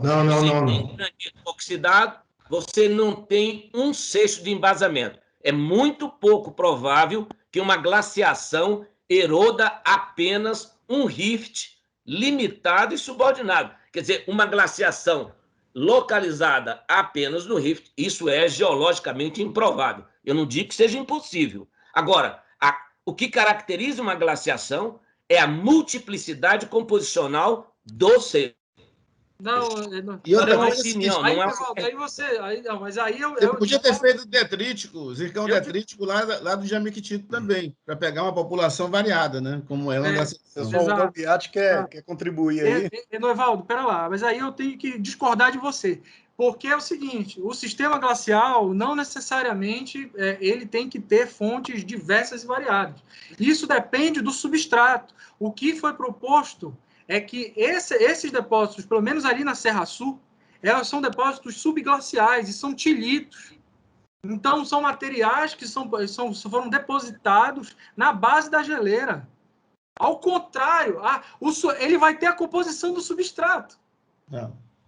E qual é o substrato, Aí Rafael? Então, botou uma coisa interessante agora, porque lá no Tarzan ele já tem outras fontes. Ele tem fonte mesoarqueana, ele tem fonte neoarqueana, e é um componente totalmente detrítico ali. Inclusive tem um trabalho recente do Camille, né? Do Rosignol, que esteve com a gente em Carajás. Inclusive, é estranho, inclusive, pensar em um sistema de instabilidade tectônica na borda de uma bacia marinha se você tem zircão de várias fontes. Isso é um problema do trabalho. Deixa o Henri comentar aí, que eu acho que ele já tentou fazer algumas Agora, não sei se eu intervenções. Deixa eu tentar contribuir um pouquinho aí. Essa questão dessa rocha em Serra Sul, essa rocha glacial aí, por muito tempo, inclusive nas nossas descrições, nós colocamos isso como brechas. E por quê? Nós não tínhamos clareza sobre realmente a origem disso, e como também não tenho especialidade nesse assunto, mas nós entendemos na época que ela era brecha, e ela é composta por seixo de formação ferrífera, seixo de embasamento, tem uma série de... formação ferrífera aparece com frequência muito grande aí nesse tipo de rocha. E parte, sim, eu entendo que as partes que eu cheguei a descrever, ou não descrever, mas olhar, elas estavam mais associadas a rochas vulcânicas mesmo. Mas como depois o Rafael, o próprio Nogueira avançaram nesse estudo, entendo que eles deram um upgrade nisso. Mas eu queria só defender uma questão aí do Rafael, que eu fiz um mapeamento geológico lá, estrutural, e realmente em Serra Sul tem um problema de inversão. Quando você olha rigorosamente o sinclinal, o Serra Norte e Serra Sul, realmente o sinclinal, o normal seria o Serra Sul. Mas nós temos muita estrutura em Z em Serra Sul que não foram explicadas. É possível que haja aí alguma coisa no meio desse caminho aí para explicar as estruturas em Z. Porque a estrutura em Z ela é de flanco invertido. E Serra Sul é para ser de flanco normal. Então, realmente tem um problema que não está claro, e a própria literatura e os próprios mapeadores nossos vão ter que entender isso em algum momento. Existe formação ferrífera em Serra Sul, e embaixo, em sondagem realizada, dentro de rochas vulcânicas, embaixo de rocha vulcânica, dando a entender que existe sim um domamento complexo que não foi devidamente explicado. Então, assim, apesar de eu não estar defendendo essa questão de diamictito por eu não ter uma clareza absoluta, a inversão, eu gostaria de dizer que ela existe. Ela existe, ela não está clara, não sei como que isso ocorre, mas a inversão existe. Agora, eu queria também discutir um pouquinho, no Evaldo, tentar esclarecer um pouco essa questão do Águas Claras. Nesse mapeamento que nós fizemos, que eu até cheguei a apresentar o trabalho, eu não sei se você chegou a ver na época aí, foi logo no começo, quando começaram essas reuniões. Nós também, na época, eu falo nós porque eu não fiz isso sozinho, foi o grupo de geólogos da exploração de Carajás, inclui o Carlos Delgado, Adriano Zaparoli, etc. Nós fizemos aí uma série de datações de zircões detríticos e pegamos uma série de zircões também relacionados aí a 2.1, 2.0, dentro do Águas Claras. Fiquei em dúvida na época, bom, como é que esses zircões aí, de onde eles estariam vindo se não fosse do Bacajá? Tem que se discutir a origem dele. Onde que nós temos a origem de zircões dessa época? Aí nós fizemos mais umas datações na Serra de Buritirama, zircões 2.0, 2.1. Fizemos datações, e apresentei nesse trabalho também, na Serra de não na Serra de Buritirama, de Buritis, lá onde tem aquela, logo a norte de Serra Pelada, aquela região do Manganês, aquela serra lá, nós fizemos algumas datações, também pegamos zircões de 2.0. Bom, então esses zircões de 2.0 que têm origem a norte, eles estão distribuídos aí na bacia de Carajás. Não é uma discussão que foi feita de forma extensiva esse trabalho, isso que eu estou te falando, não está publicado, são dados que eu espero vir a publicar, e eles existem.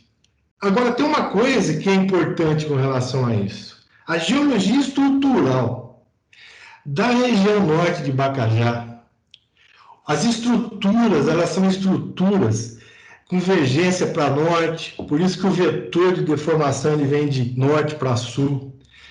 Quando você vai lá para Buritirama, você consegue pegar todas as estruturas com eixos de dobra leste-oeste e plano de foliação caindo para norte. Quando você vai lá dentro de Águas Claras, eixos de dobra leste-oeste com planos axiais caindo para norte. Isso é uma evidência estrutural que não tem sido discutida, mas o mesmo padrão estrutural do Bacajá está dentro de Carajás, no Águas Claras. Fiquei pensando muito tempo sobre isso. Pô, mas será que pode ser que o evento transamazônico, o evento norte, ele seja exatamente coaxial ao que nós tínhamos em Carajás? É muito difícil que isso seja coaxial, exatamente coaxial. Se o evento de Águas Claras ele fosse de outro momento, nós teríamos alguma relação de angulosidade entre os planos axiais, entre os eixos, mas não tem, não é, Evaldo? Então, o que eu posso dizer, que é por experiência pessoal, que do ponto de vista estrutural, o que nós temos a norte em Bacajá é exatamente o que nós temos na bacia de Águas Claras. Isso é dados, são os dados que eu apresentei, depois, se em outro momento a gente quiser voltar a discutir de novo esse assunto, mas essa é uma evidência que existe. Além dos zircões mais jovens, tem uma evidência estrutural, que se somam. Então, é essa contribuição que eu queria dar. Opa. Também cheguei agora aqui no finzinho também, mas eu conheço o trabalho do Rafael e o do Henrique Gambiati também. E eu acho que essa discussão ela vai ser muito interessante mesmo, porque o nome que se vai dar, eu não sei,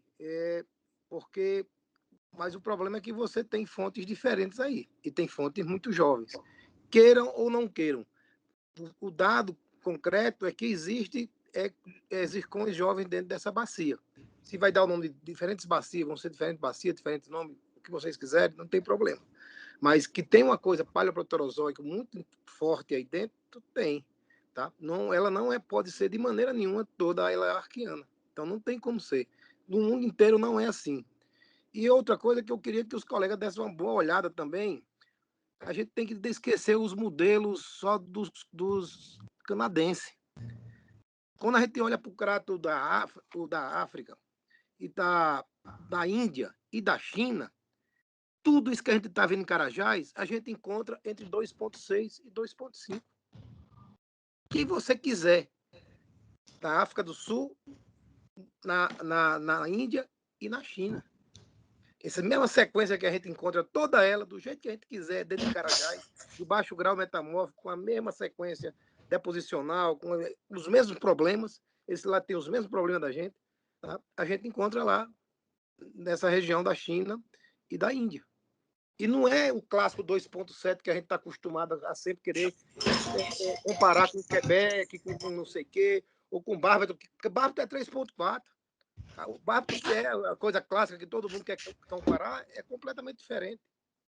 Então, eu não sei, eu acho que tem hora que eu vejo muito preconceito de coisas completamente pré-estabelecidas.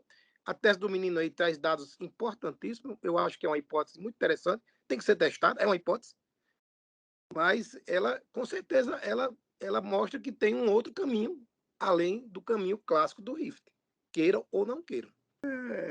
Data vênia, eu fui citado, Vossa Excelência me dê a palavra. Olha aqui, eu não estou discutindo modelo nenhum. Eu não estou discutindo modelo, eu estou discutindo fatos. Existe uma fonte transamazônica no Águas Claras? Não tem problema nenhum. Vocês dataram, pegaram o zircão, o Gabiati fez isso, fonte transamazônica. O que eu acho um absurdo é ter que colocar uma zona de colisão continental para explicar 4 zircão detrítico que vem de uma fonte transamazônica. Tá certo? Então, isso não dá. Porque não tem elemento geológico. Não tem. Como é que você vai fazer uma zona colisional sem metamorfismo de alta pressão? O metamorfismo do Bacajá é de. O metamorfismo do Bacajá é de baixa pressão e alta temperatura. Isso não é metamorfismo. E se eu mostrar que é o contrário, você acredita? Não, você. Ué, se você achar coisita, tá? Se você achar altíssima pressão. Não precisa ser só coisita, não. Coisita a gente só tem 2 no Brasil, uma no Ceará e outra no Minas Gerais. Eu quero o seguinte. Coisita é o bicho mais rápido do mundo. Não, se existir um metamorfismo ultra high pressure, né? Ultra alta pressão no contato do Bacajá com o Carajás, 10. Vocês acharam uma zona de colisão. Se vocês acharam pedaço de ofiolito injetado, 10. Se vocês acharam... Mas não adianta pegar uma rocha ultramáficazinha, né? Um vagabundo, dizer que é ofiolito. Tem que achar um fiolito mesmo. Tá certo? Se vocês acharam um magmatismo plutônico a 2 micas, típico de zona de colisão, vocês têm uma colisão. Então, não se trata de dizer que não exista fonte transamazônica. Se trata de dizer aí o seguinte... Aí tudo bem, então tá certo. É brigar com os fatos. Agora, o seguinte, outro aspecto que me parece importante é o seguinte. Carajás tem características particulares. Não existe bacia com idade 2,76 com a metalogenia de Carajás. Ponto final. Nem crato nenhum. O evento marcante de Carajás, fundamental, é 2,76. O evento 2,5 é restrito a um processo mineralizante desvinculado de magmatismo, inclusive, como o Fernando tem mostrado isso aí nacionalmente. É um evento meramente de circulação de fluido, tá certo? É um evento meramente de circulação de fluido. Agora, se o Gabiati tem evidências deformacionais, não é? Que mostram que houve um envolvimento da evolução do cinturão Maroni e Itacaiunas dentro de Carajás, com idades e formação de rocha transamazônica dentro da bacia de Carajás, isso para mim é novo, eu tenho que escutar, ver os fatos, não tem nada... A minha questão central é o seguinte, quando você bota uma zona de colisão continental, diz que a bacia do Águas Claras é Foreland, e isso tem implicações enormes do ponto de vista metalogenético, do ponto de vista geológico. Eu não sou contra, não, eu só quero ver as evidências. Só isso. O que eu tenho a apresentar, como eu disse, é que a deformação transamazônica ela é a mesma deformação que está no Águas Claras. E tem os vulcões. É isso que eu disse. O Rafael, eu acho que a primeira coisa que a gente precisa fazer, eu vou fazer isso, eu vou coletar os diagmititos lá, certo? E vou fazer zircão detrítico nele, ok? Quem precisa acabar com essa confusão e vou ver qual é a contribuição que tem. O que eu sei, e a realidade, é que na bacia Grão-Pará, eu não vou chamar bacia Carajás, porque eu acho que esse nome confunde tudo. Na bacia Grão-Pará, você não tem um zircão de 2,5. Não tem um zircão de 2,0. Não tem zircão nenhum novo. Todos os zircões lá, certo? São zircões mesoarquianos. Que tá, você pega qualquer sedimento, Grão-Pará, vê isso, ok? Então, a gente tem que partir para o dado, né? Porque a gente gosta muito de comparar coisas que lá não sei aonde. O conceito de snowball é um conceito que é discutível. Se o mundo todo congelou ao mesmo tempo. Eu prefiro o conceito que o mundo foi lá nos polos de vez em quando e voltou, certo? Essa questão de congelar até o Equador é uma teoria. Não existe isso provado. Os continentes andam. Quando você vai, bota as reconstituições de Colômbia, que você botou no seu trabalho, isso andou. Nada é fixo.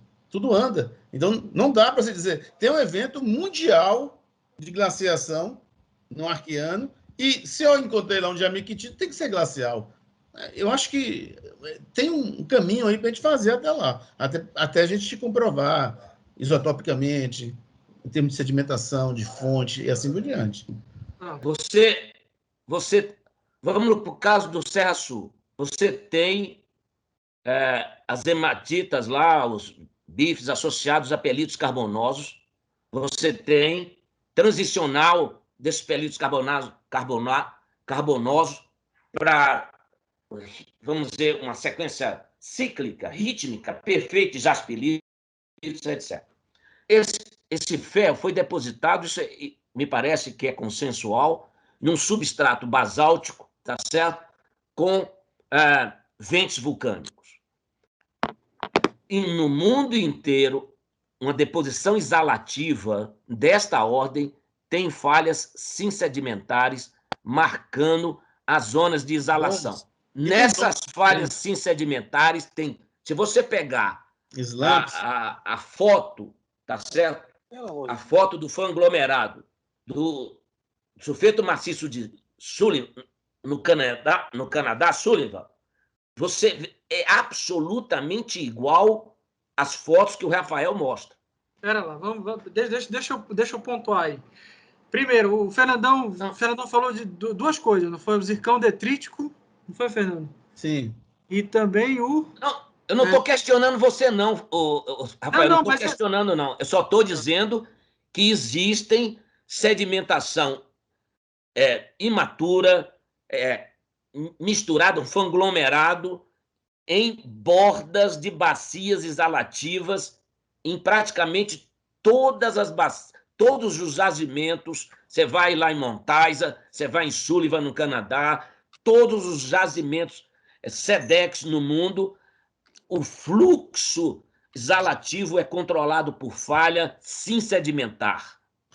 Só estou dizendo isso, não estou dizendo que lá é o que não deixa de... E está cheio de dobras convolutas, porque forma estruturas dômicas, e aquilo escorrega, porque está muito plástico, cheio de água. A gente vê muito isso em Serra Sul, em Serra Norte, em muito lugar. O zircão detrítico do Serra Sul. A gente já tem alguns dados de zircão detrítico. Acho que até o trabalho do Camille apresentou alguns dados também de zircão. Então, o zircão mais jovem que a gente tem é em torno de 2,6. Acho que chega a 2,50 e alguma coisa, assim, a idade bruta, né? Então, quer dizer, é muito provável, isso daí é a idade máxima, certo? Isso é a idade máxima. Então, o depósito ele tem que ser mais jovem. Se você tem zircão de 2,6, 2,55, eu acho que esse é a idade mais jovem que a gente tem, então... Que dado é esse, por favor? Não, isso é dado ainda não foi publicado. Ah, tá. E porque os publicados até então não tem dado 2,55 no Grão-Pará. Não. Não, Serra Sul. Serra Sul. Ali nos basálticos e assim por diante. Então, e o Camille também apresentou, acho que o zircão mais jovem dele em torno de 2,6. Isso é a idade máxima. Então, a gente tem que pensar em uma rocha que foi erodida, entrou num ciclo sedimentar, foi depositada, é muito mais jovem. A idade da rocha na qual esse zircão se encontra é muito mais jovem. Isso é a idade máxima de sedimentação. Outro ponto. a questão do snowball, né? O snowball, apesar dessas teorias, da teoria de movimentação dessas massas continentais, isso, inclusive, foi um dos pontos do Paul Hoffman, dentro do trabalho, que nós colocamos o snowball. Aí ele falou, olha, vocês não podem chamar de snowball. E, inclusive, a gente tirou, eu não coloquei snowball, em nenhum momento Serra Sul, a glaciação Serra Sul, é snowball, isso, e nem a ocorrência desses diamictitos corroboram esse provável evento snowball. É simplesmente a postulação de que esse evento ocorreu também no Paleoproterozoico. No Neoproterozoico, a evidência mais robusta de um evento snowball é a ocorrência de diamictitos marinhos em baixa latitude. Então, para isso, você tem que ter dados de paleomagnetismo e você tem que ter dados de glaciais em um sistema marinho. Então, quer dizer, se você tá em baixa latitude e você tem gelo, você tem... Se o trópico está coberto de gelo, logicamente, o Equador está coberto de gelo, as partes mais extremas da Terra também estão. Isso é o que é postulado pela teoria do snowball. Isso para o Neoproterozoico. Mas a ocorrência da glaciação Serra Sul de forma alguma corrobora um evento snowball para cá, para a América do Sul. Isso não tem nada a ver. Isso precisa ainda de mais evidências. Isso fique bem claro. Porque isso, inclusive, foi uma das observações do referi. Aí, Noevaldo, você falou mais uma coisa, não foi, Noevaldo? Não, eu não falei, eu estou satisfeito com...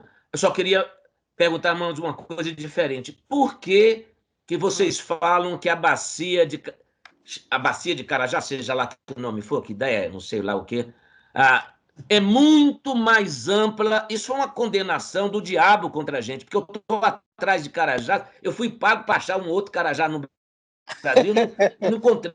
Por que razão? Por que razão vocês colocam... Não, a bacia de Carajás era muito mais ampla do que é hoje. Mas por quê? Eduardo, você pega, por exemplo, qual é o nosso representante aqui do Paleozoico mais claro? A própria bacia, por exemplo, do Parnaíba, a bacia do Paraná. Nem as bordas dessas bacias do Paleozoico estão preservadas. Uma bacia pré-cambriana... É claro, é por isso que eu fiz a pergunta. Pois é, não está. É por isso que é importante o conceito. É porque Carajás não tem nada a ver com bacia do tipo Parnaíba. Não, mas é por isso mesmo. Como é que... É impossível uma bacia do pré-cambriano ter a borda preservada. Se eu tenho uma bacia controlada por um sistema extensional, ela está restrita ao sistema extensional e ponto final. Vocês não acreditam. É por isso que vocês colocam essa coisa de jeito. Quer dizer, vocês, olha só. A bacia tem um potencial de preservação muito menor. O que nós pegamos ali dentro de Carajás é só o 10% da bacia. Eu não sei o que você pega, se é 10%, não 10%. Eu quero saber o seguinte: as faixas mapeáveis do Itacaiunas, elas estão restritas às zonas de corrente, encaixar a zona de transportação. Isso não pode ser negligente. O efeito transamazônico dentro de Carajás, eu não discuto, os pesquisadores que estudaram têm toda a razão de colocar o que pensam, eu não tenho nada. Mas quando você vai no campo, você não observa isso. Eu andei no contato do Bacajá com Carajás, rapaz, você não pode imaginar que aquilo ali tinha um Himalaia. Tá certo? Tudo plano, é tudo plano. Tá certo? É um negócio absurdo. Do ponto de vista geológico, não me parece correto. E, do ponto de vista prospectivo, tem uma implicação muito grande. Olha, se tinha muito mais bacia de Carajás, vamos procurar o resto. Qual é a sugestão que você dá? Quer dizer, para onde a Vale deve migrar seu programa exploratório para achar mais bacia Carajás? Porque ela era muito maior. Onde é que ela estaria? Não, mas aí, vamos lá. Essa área onde está o sigmoide de Carajás é onde houve o potencial de preservação maior dessa bacia. Eu não estou dizendo que existem outras bacias iguais à bacia de Carajás. A única coisa que eu estou te dizendo é o seguinte: o depocentro da bacia ela ficou preservada nessa estrutura sigmoidal. E provavelmente a bacia precursora, né, essa margem dessa plataforma, ela era muito mais ampla. Isso foi deformado, foi erodido, o que ficou preservado é parte da bacia. Tem Rafael e todo mundo, tem um princípio básico de formação de bacia que a gente não pode esquecer. Se a área fonte de uma bacia é distinta da outra, ela não pode ser a mesma bacia, gente. Tem que ser bacias diferentes. A área fonte de Carajás, do Grão-Pará, é diferente do Águas Claras, que é diferente do Gorotiri. A gente não pode chamar tudo de uma bacia única. Isso é básico. Então, agora você fala assim, não, a bacia Águas Claras extravasou, saiu de cima da bacia do Carajás e foi erodida. Claro. Aí sim. Exato.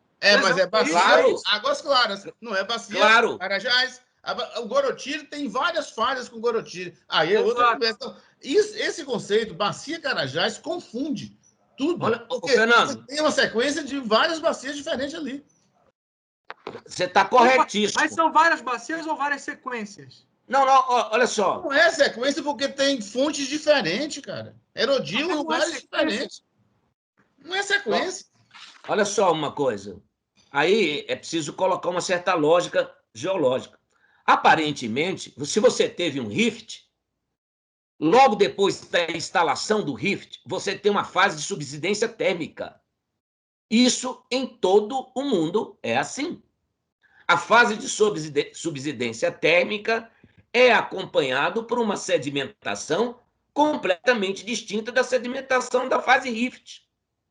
Então, se você coloca o seu modelo como tendo a instalação de um rift para explicar a sequência vulcano-sedimentar do Itacaiunas, automaticamente, pelo bom senso, teria que pensar na possibilidade, eu não estou dizendo que é verdade, estou dizendo que tem a possibilidade, uma hipótese de trabalho, de imaginar que a sequência Águas Claras seja decorrente de uma subsidência térmica do rift, rapaz. Isso me parece bem lógico. Agora, não estou dizendo que é verdade, estou dizendo que é lógico. Não, mas é exatamente isso.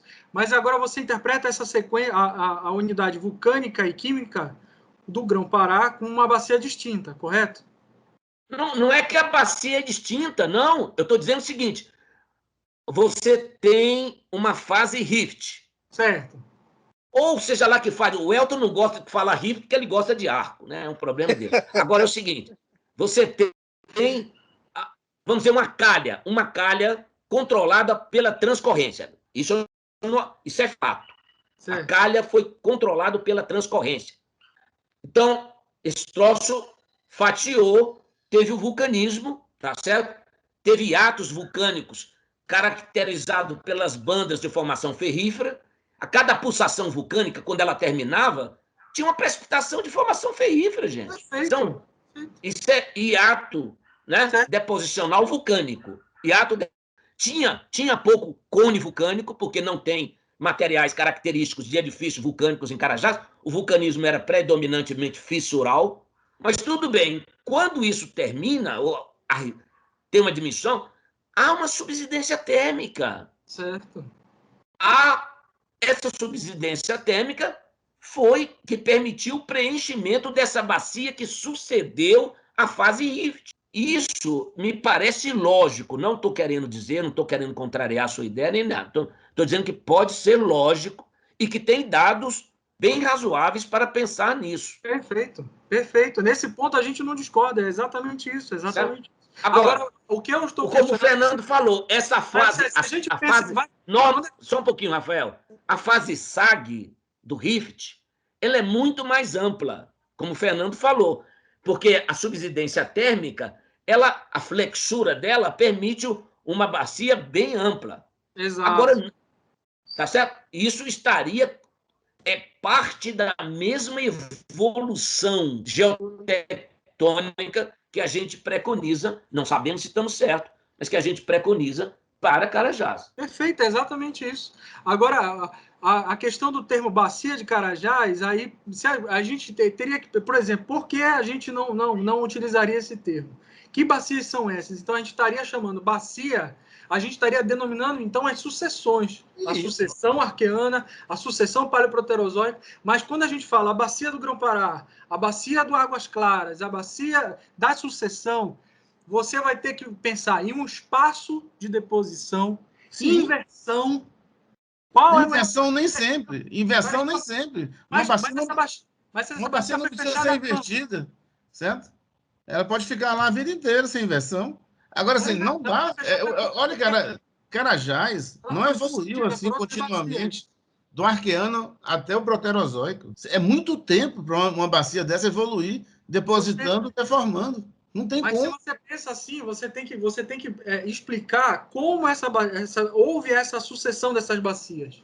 Como é que você explica? Como é que você explica, meu caro, uma deformação lá no Igarapé, Bahia, que controla uma mineralização, com lineação de estiramento, o caramba 4, e a bacia do Águas Claras corta isso discordantemente.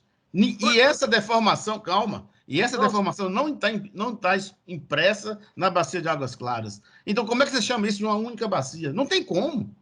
Tá, Fernando, olha só, essas unidades do Igarapé, Bahia, inclusive lá no contato no Tarzan, a gente não vê essa discordância angular.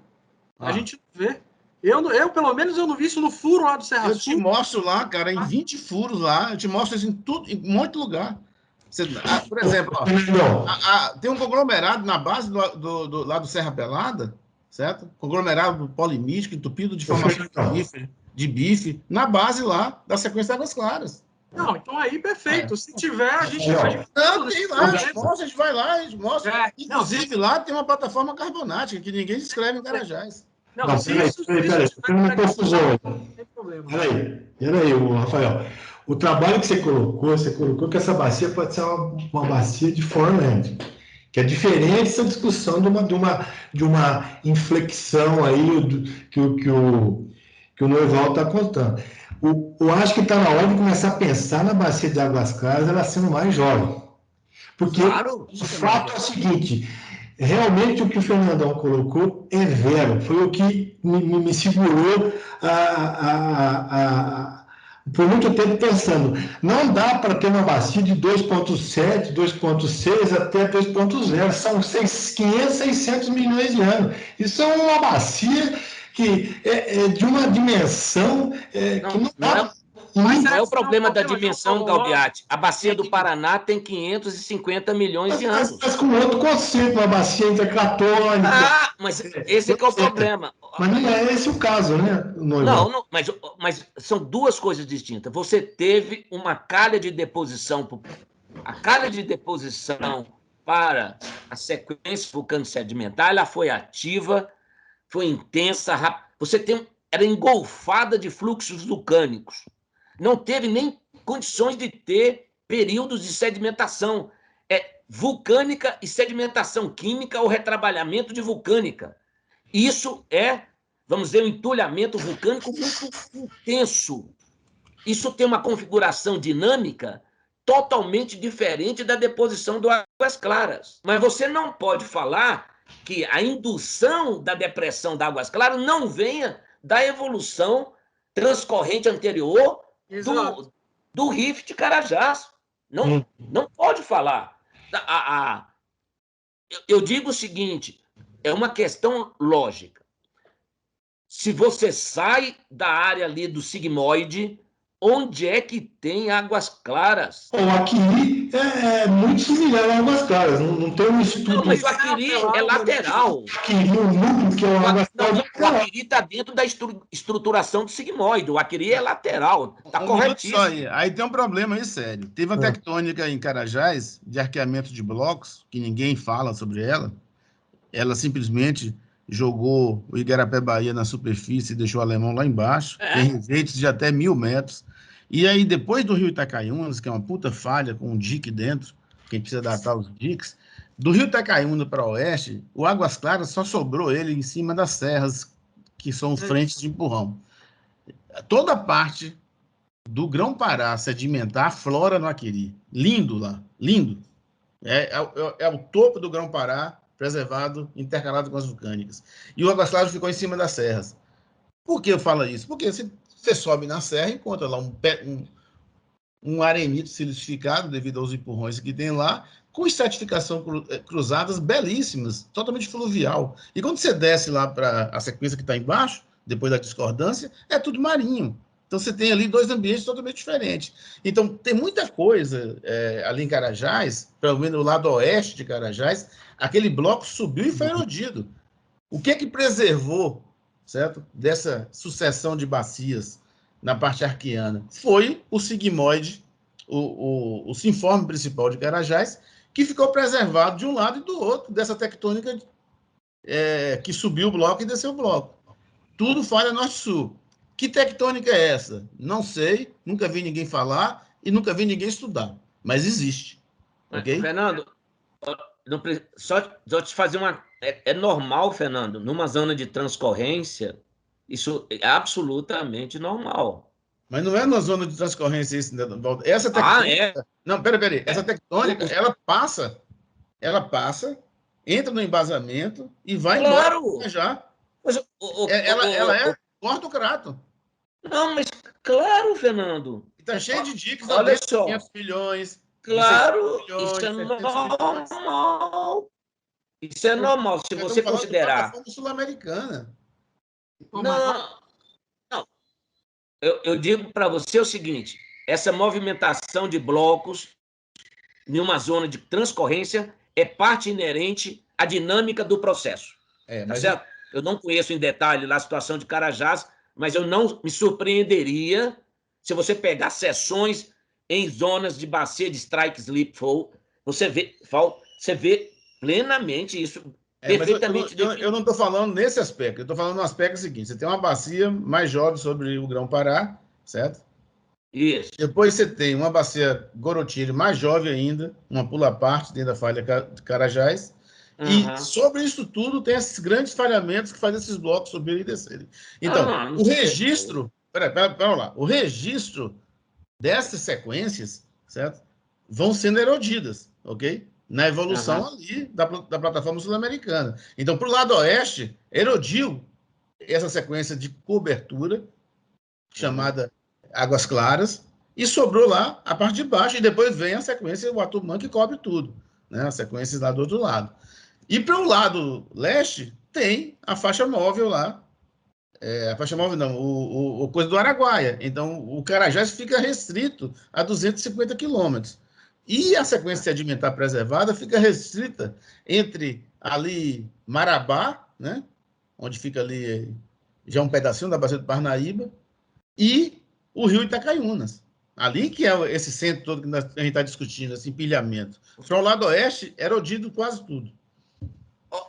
O grande mérito do Rafael, o trabalho do Rafael é belíssimo. Eu fui um admirador. Aliás, a concepção do trabalho do Rafael foi fruto de uma discussão nossa para o que fazer em Carajás. O Rafael deu uma demonstração seguinte: o trabalho geológico deve ser feito. Nós estamos discutindo aqui 2 horas quase, e poderíamos discutir 5 horas, porque o que o Rafael fez é o que deve ser feito, a metodologia de todo o resto. Reconstruir no campus os perfis geológicos, montar as seções estratigráficas, fazer o zircão detrítico, colocar as feições texturais, deposicionais.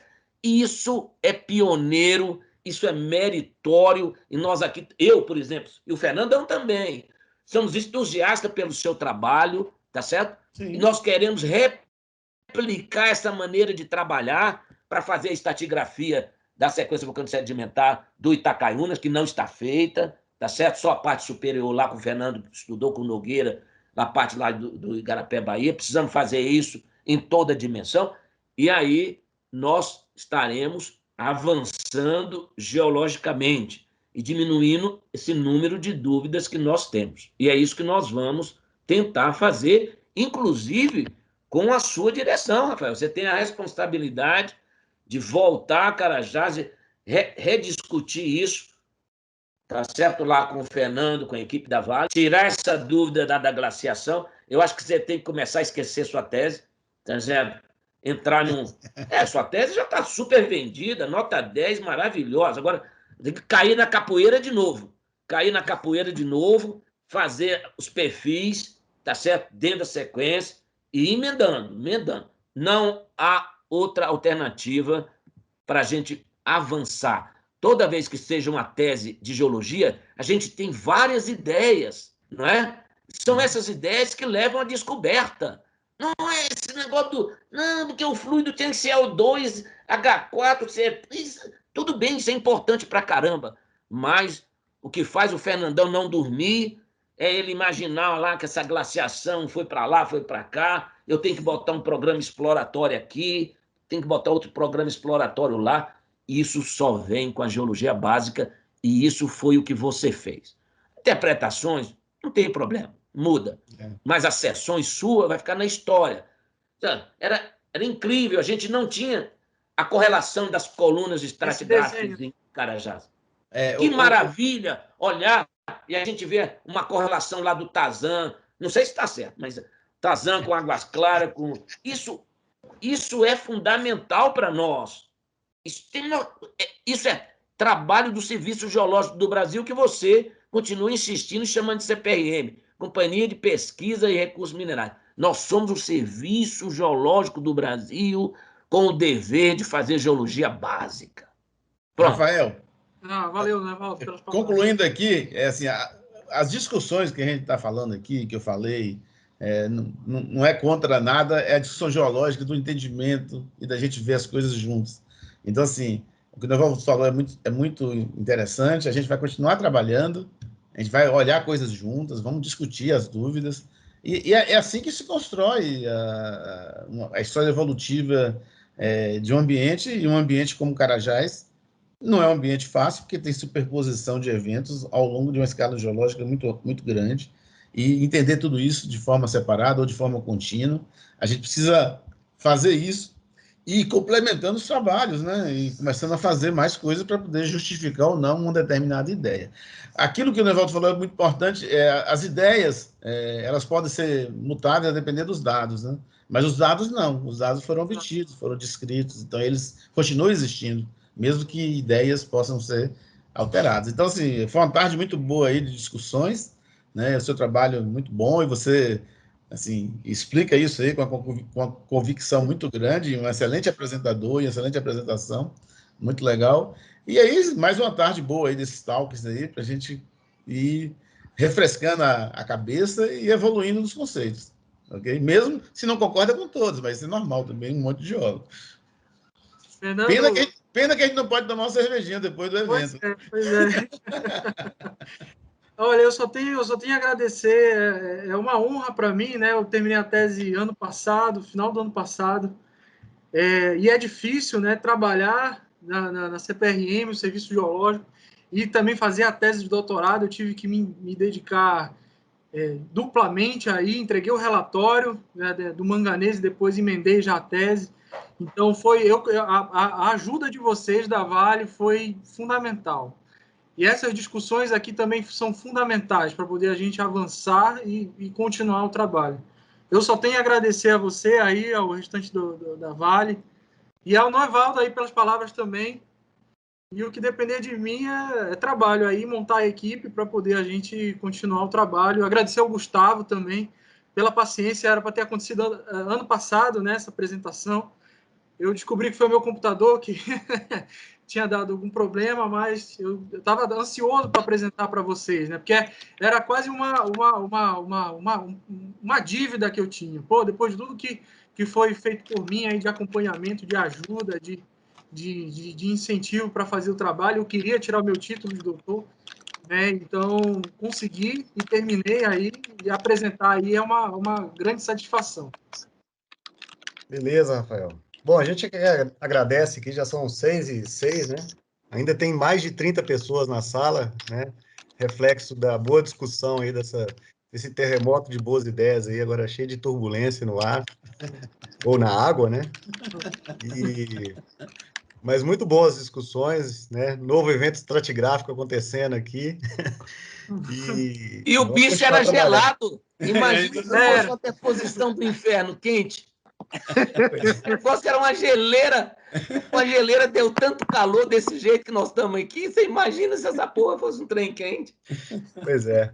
Mas muito bom, pessoal. As discussões estão gravadas aí na apresentação, acho que vale a pena rever, né? Muita informação e compilar isso tudo. E acho que a gente vai sair daqui melhor e daqui a alguns anos melhor ainda, né?